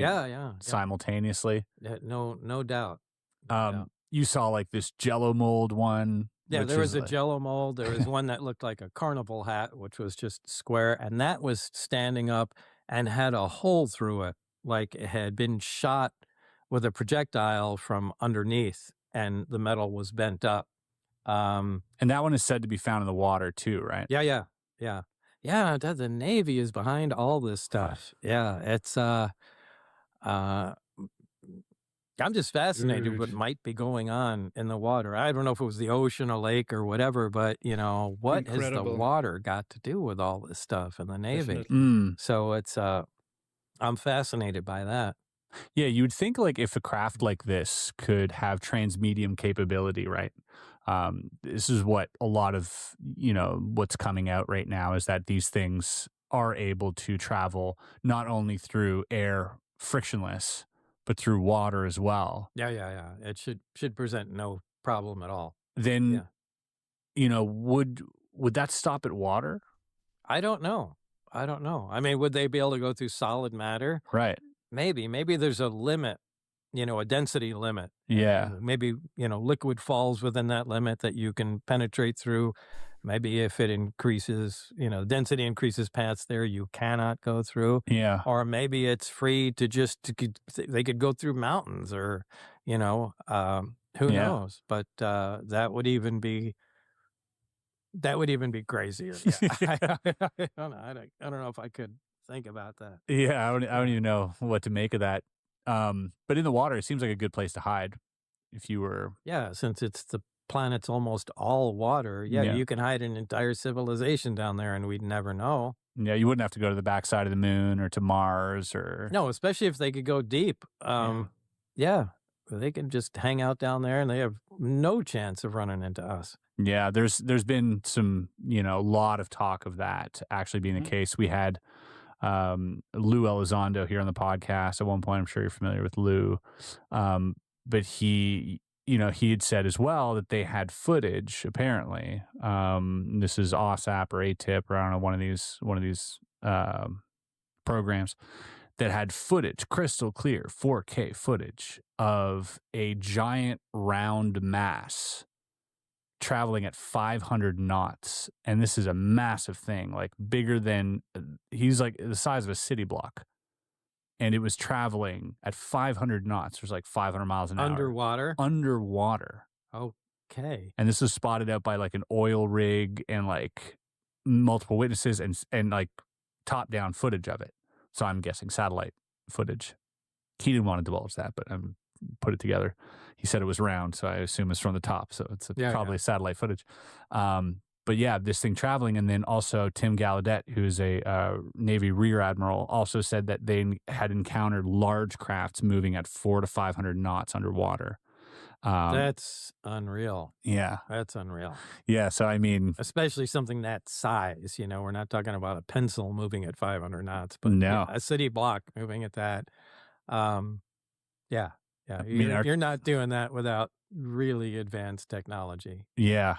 Yeah, it seems like that would be the place to look while everyone's looking up in the sky and into space, maybe a lot more of the activity. And that would probably explain why the Navy was so heavily invested.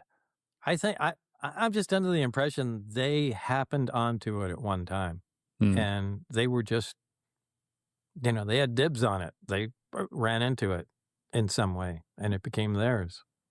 Yeah, because like a lot of the, when you came out initially with this is the first time people heard about an intact sort of crash retrieval or retrieval of like a spaceship. Every I say spaceship, but again, maybe it lived in the ocean. But these things, tended through stories at least to be debris or wrecks or everything else. So, I mean, if the Navy finds these intact in the water, it would put them at the front of, you know, this whole thing. It's really interesting. Okay.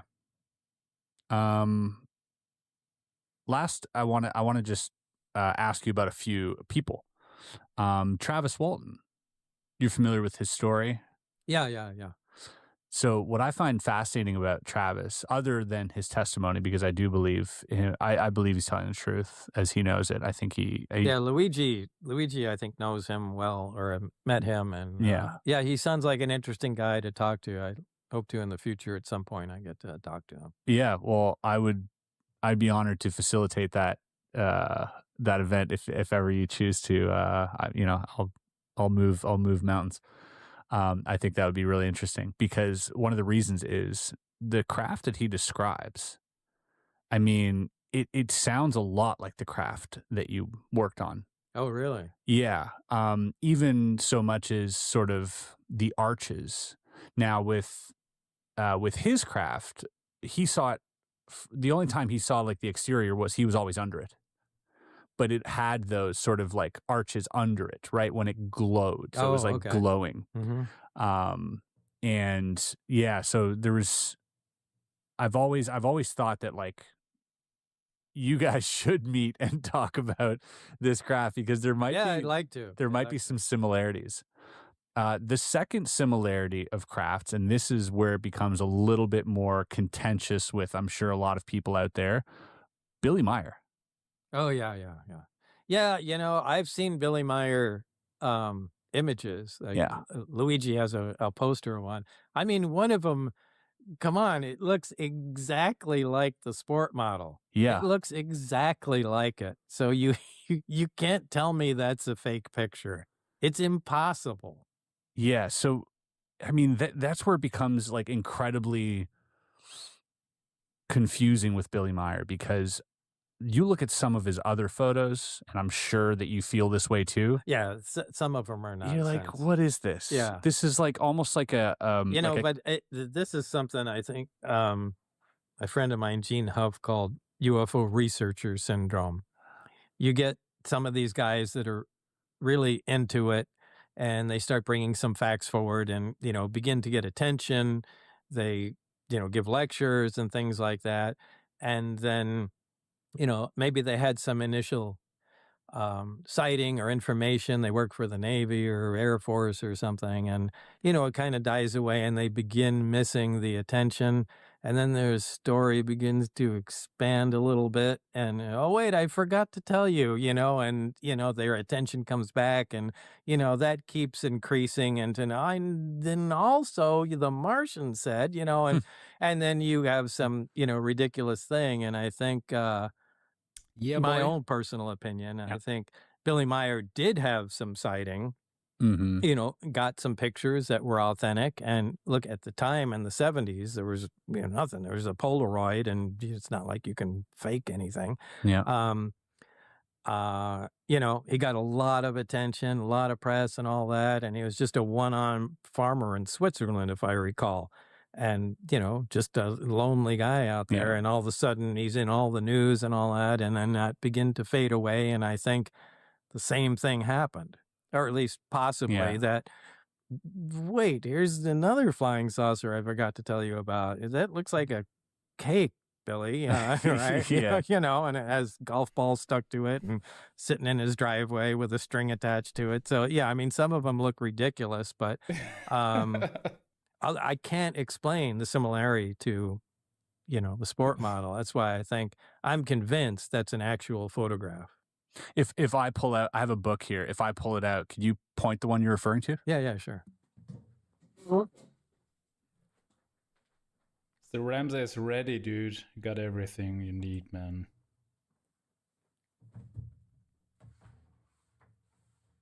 Not this one. Yeah, no. Yeah, you're there. Yeah. All these? Yeah. 100%. Yeah. Even so much as the Yeah. I mean, look, the underside. Yeah.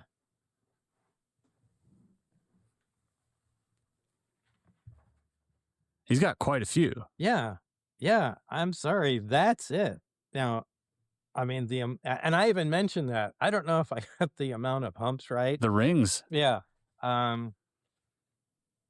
Sometimes it looks different. Maybe it's a different, but I mean,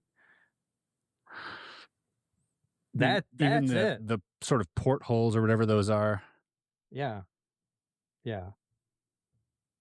I'm sorry. I'm 100% behind those. Yeah. 100%.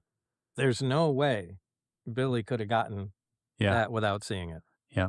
So he might have seen this, and then as time went on, other things happened and other crafts came into being. Yep. Yeah. Right. But do you think there's a possibility that and this is like purely speculative, that afterwards Billy might have been like messed with or something? That's also a possibility too. You know, because seeing something like that, putting those photos, that's a big deal. Yeah, especially back then. Yeah, especially that craft. You know, the amount of security that was behind that craft. They did not fly that around willy-nilly. No, they're not cruising over Switzerland. No, not at all. Yeah, it's possible. He's a single guy, you know, in the mountains of Switzerland somewhere. Yeah. You're not going to let a guy ruin your security. Yeah.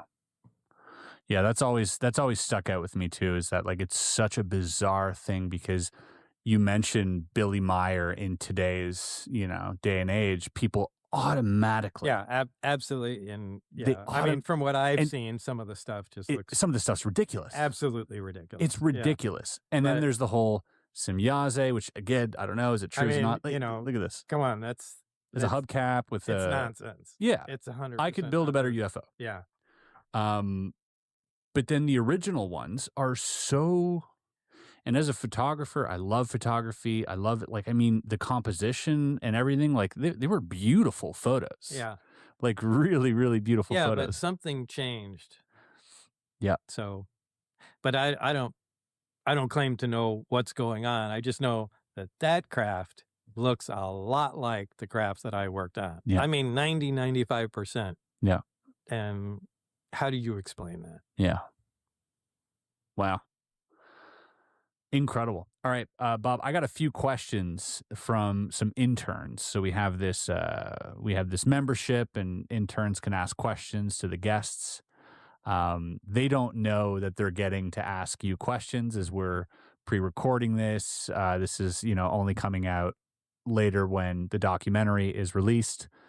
So they had no idea that I was, you know, going to have a podcast with you. But I asked them in our little channel. I was like, hey guys, just, you know, fun little question. Like, if you could ask Bob one thing, what would it be? And like people just started chiming in.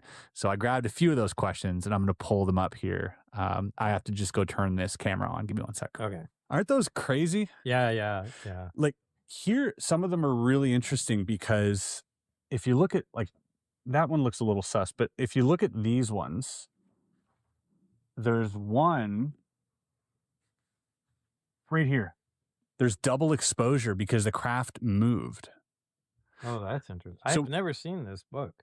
This is a fascinating book. This was a gift from Luigi, actually.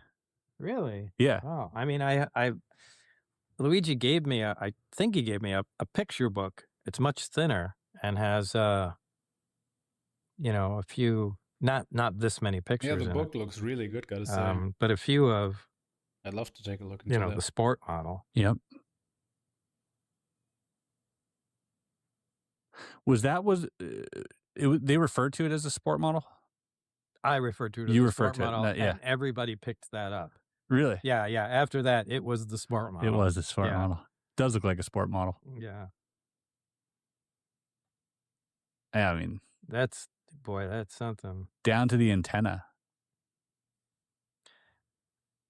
That's like right there. You see it right there. Yeah. Even that picture looks weird to me. Well, there's. Yeah, I don't know if that's multiple or if it's long exposure, if it's bouncing around. I don't know. Some of them, but again, some of them look real. Yeah, and some of them look absolutely fabricated. Yeah, they look completely fabricated. So, and you know what? He's still around. It'd be nice to hear from him and to get something get him. I just don't know if. I think Luigi talked to him. Yeah? Yeah. I would love to see something come from that, to be honest. He's somebody I think still needs to be heard in terms of that, because I think there is something there. Obviously with the craft. All right, I'm going to pull this up. I got to pull my phone out for this. Here's the first question. This is from a gentleman named Bobski. Probably my favorite question. How was the food at S4? It was just what do you call those machines? Just like vending machines? Yeah, it was just vending machine food. Like sandwiches and stuff. Yeah. It was like EG&G vending machines, or no, it was they were actually old.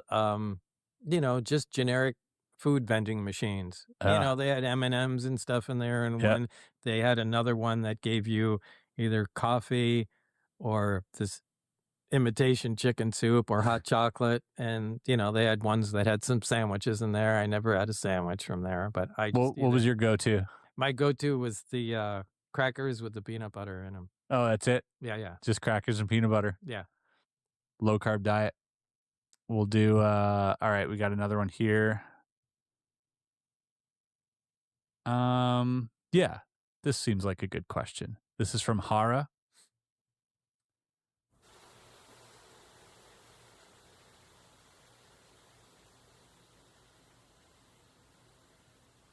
Hara asks, if you could have taken one small item from the hangar with you, what would it be?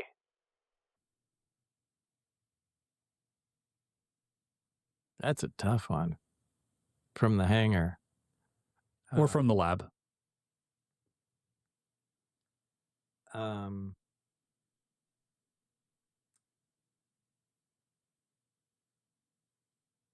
That's kind of a trick question there. Why is it a trick question?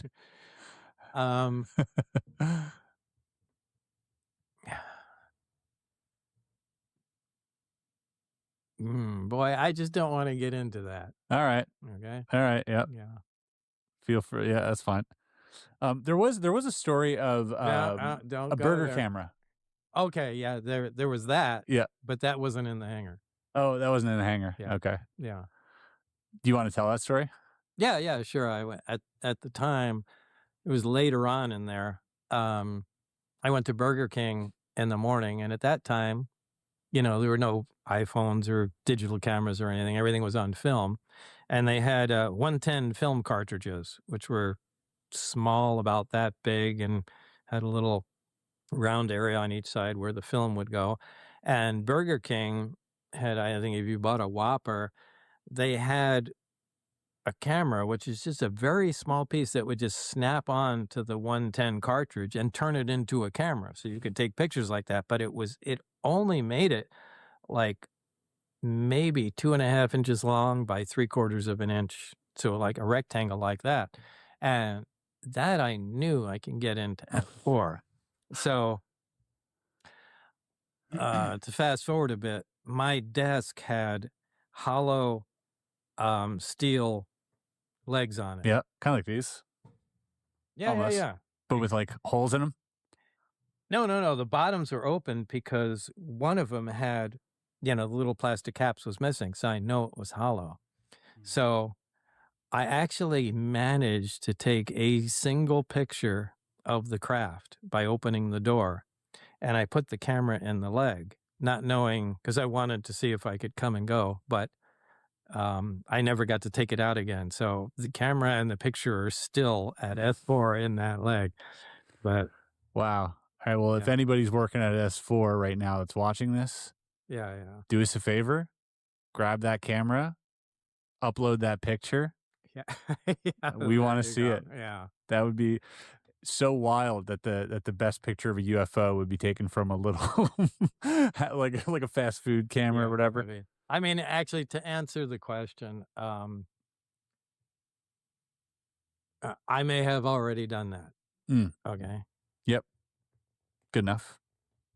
All right. This one's interesting. So, gentleman, picture a secret tunnel is his handle, and he asks, it's a great question. Do you ever wish you could forget what you saw? Oh, no, not at all. No. No, I want to see it again. I want to know more about everything there. That I sleep thinking about that technology. If you could ask somebody who worked at S4 right now, right? If you could talk to them right now, what's something you'd ask? What did you find out? Where did we go from there? I mean, tell me anything. Yeah. Tell me, how was the power generated?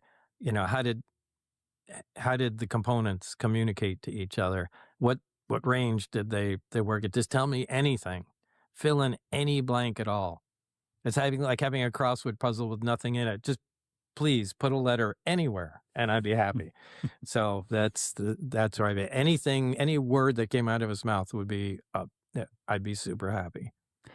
And if you could give advice to somebody on their first day at S4, what would that be? Just follow the rules. Don't be a jerk. Just go along with the project, or else you'll regret it. Bob Lazar, I appreciate your time.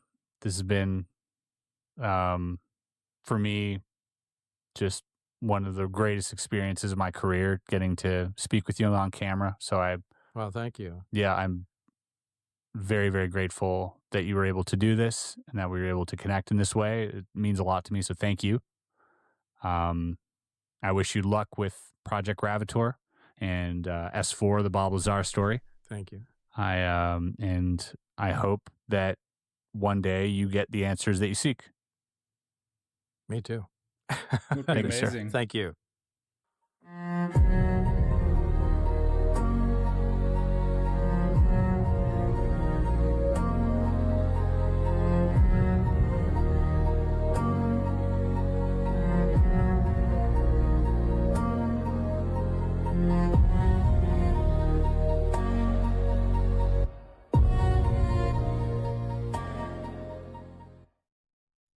Oh boy, the music. No, but it was great, guys. I swear. I was pretty much drawn into it. Didn't talk too much, but because, yeah, Bob Lazar seriously for me, like one of the interesting cases where do you feel like he's pretty legit, because he's, I don't know, it's just when you feel into your intuition, right? How you feel about people. Like I see so many people, you know, sitting on Jesse Michaels and also Area 51, 52, where I'm like, yeah, right, sure. You can just tell that they're bullshitting, right? So, but Bob Lazar, man, there's something different. He's just, the way his eyes are speaking to you. You know what I mean? This is how I feel about him. So it was definitely very interesting. And it's also, he's not really adding, as he was describing actually, what I also find very suspicious when people have one experience that they come up with and then they're like extending, oh, and this happened as well. Oh, and last night this lady was talking to me. And you probably know which kind of direction I'm referring to right now, because there are a lot of people right now that are always like, oh yeah, this lady talked to me. I was filming an orb and this happened and this happened. And it's like, dude, if like every 4 days or something like this happens to you, I don't know. I don't really know about you, bro. It's hard to believe. Let's put it like this. You know what I mean? Like if it's happening so many times, you need to have bulletproof material to prove things, right? If it's happening on a regular basis, it shouldn't be a problem to provide every footage. You know, just send it out, because you wouldn't care if it's real. Just why like hiding and, you know, blocking people? And there's so much disinformation going on that we really have to be careful what we believe. And it's not that I say it is 100% that he's right, that it's the truth, but I feel like he's telling me the truth, so I believe him, right? You know what I mean? Still, he can lie, and then I got fooled, but yeah, I do believe his story, definitely. So yeah, guys, Bob Lazar. Can't wait to watch the movie. In a way, I wish I would have it as a download, though. I gotta say, I'm not a big fan of those Amazon Prime thingies, right? If you buy it, you just have it on the account, and it's not really your movie anymore. So this is something that is... I mean, we're living in the times of digital, you know, products, so we never really own anything anyways. This is the only reason probably why I haven't seen it, but cannot wait to watch it. So I hope you enjoyed the interview as well. And I mean, I really do feel like at some point, and as I said before, we have to control this technology in a way, but I feel like it is just a matter of time till we openly see technology like this. I mean, let's see if everything that is happening right now with Trump and stuff is also just, you know, entertainment and distraction from other things. But I really hope that it's happening at some point. I'm quite certain it will, because it's just, yeah, it's just a law of nature, right? Like, truth comes out at some point. It can take a while, but I'm quite certain we might be witnesses of that happening. So if you enjoyed the video, and if you enjoyed spending time with me and watching the stream, please hit the subscribe button in case you didn't. Hit the like button, say hi, or leave a comment. And yeah, man, if you have suggestions about something you want to see in the future, also let me know. Just, you know, let me know below. And connect with me on X-Men, links are in the description. So I appreciate you for being around, guys. And I hope you have a great start into the week. And I'll see you in the next video. Till then, guys.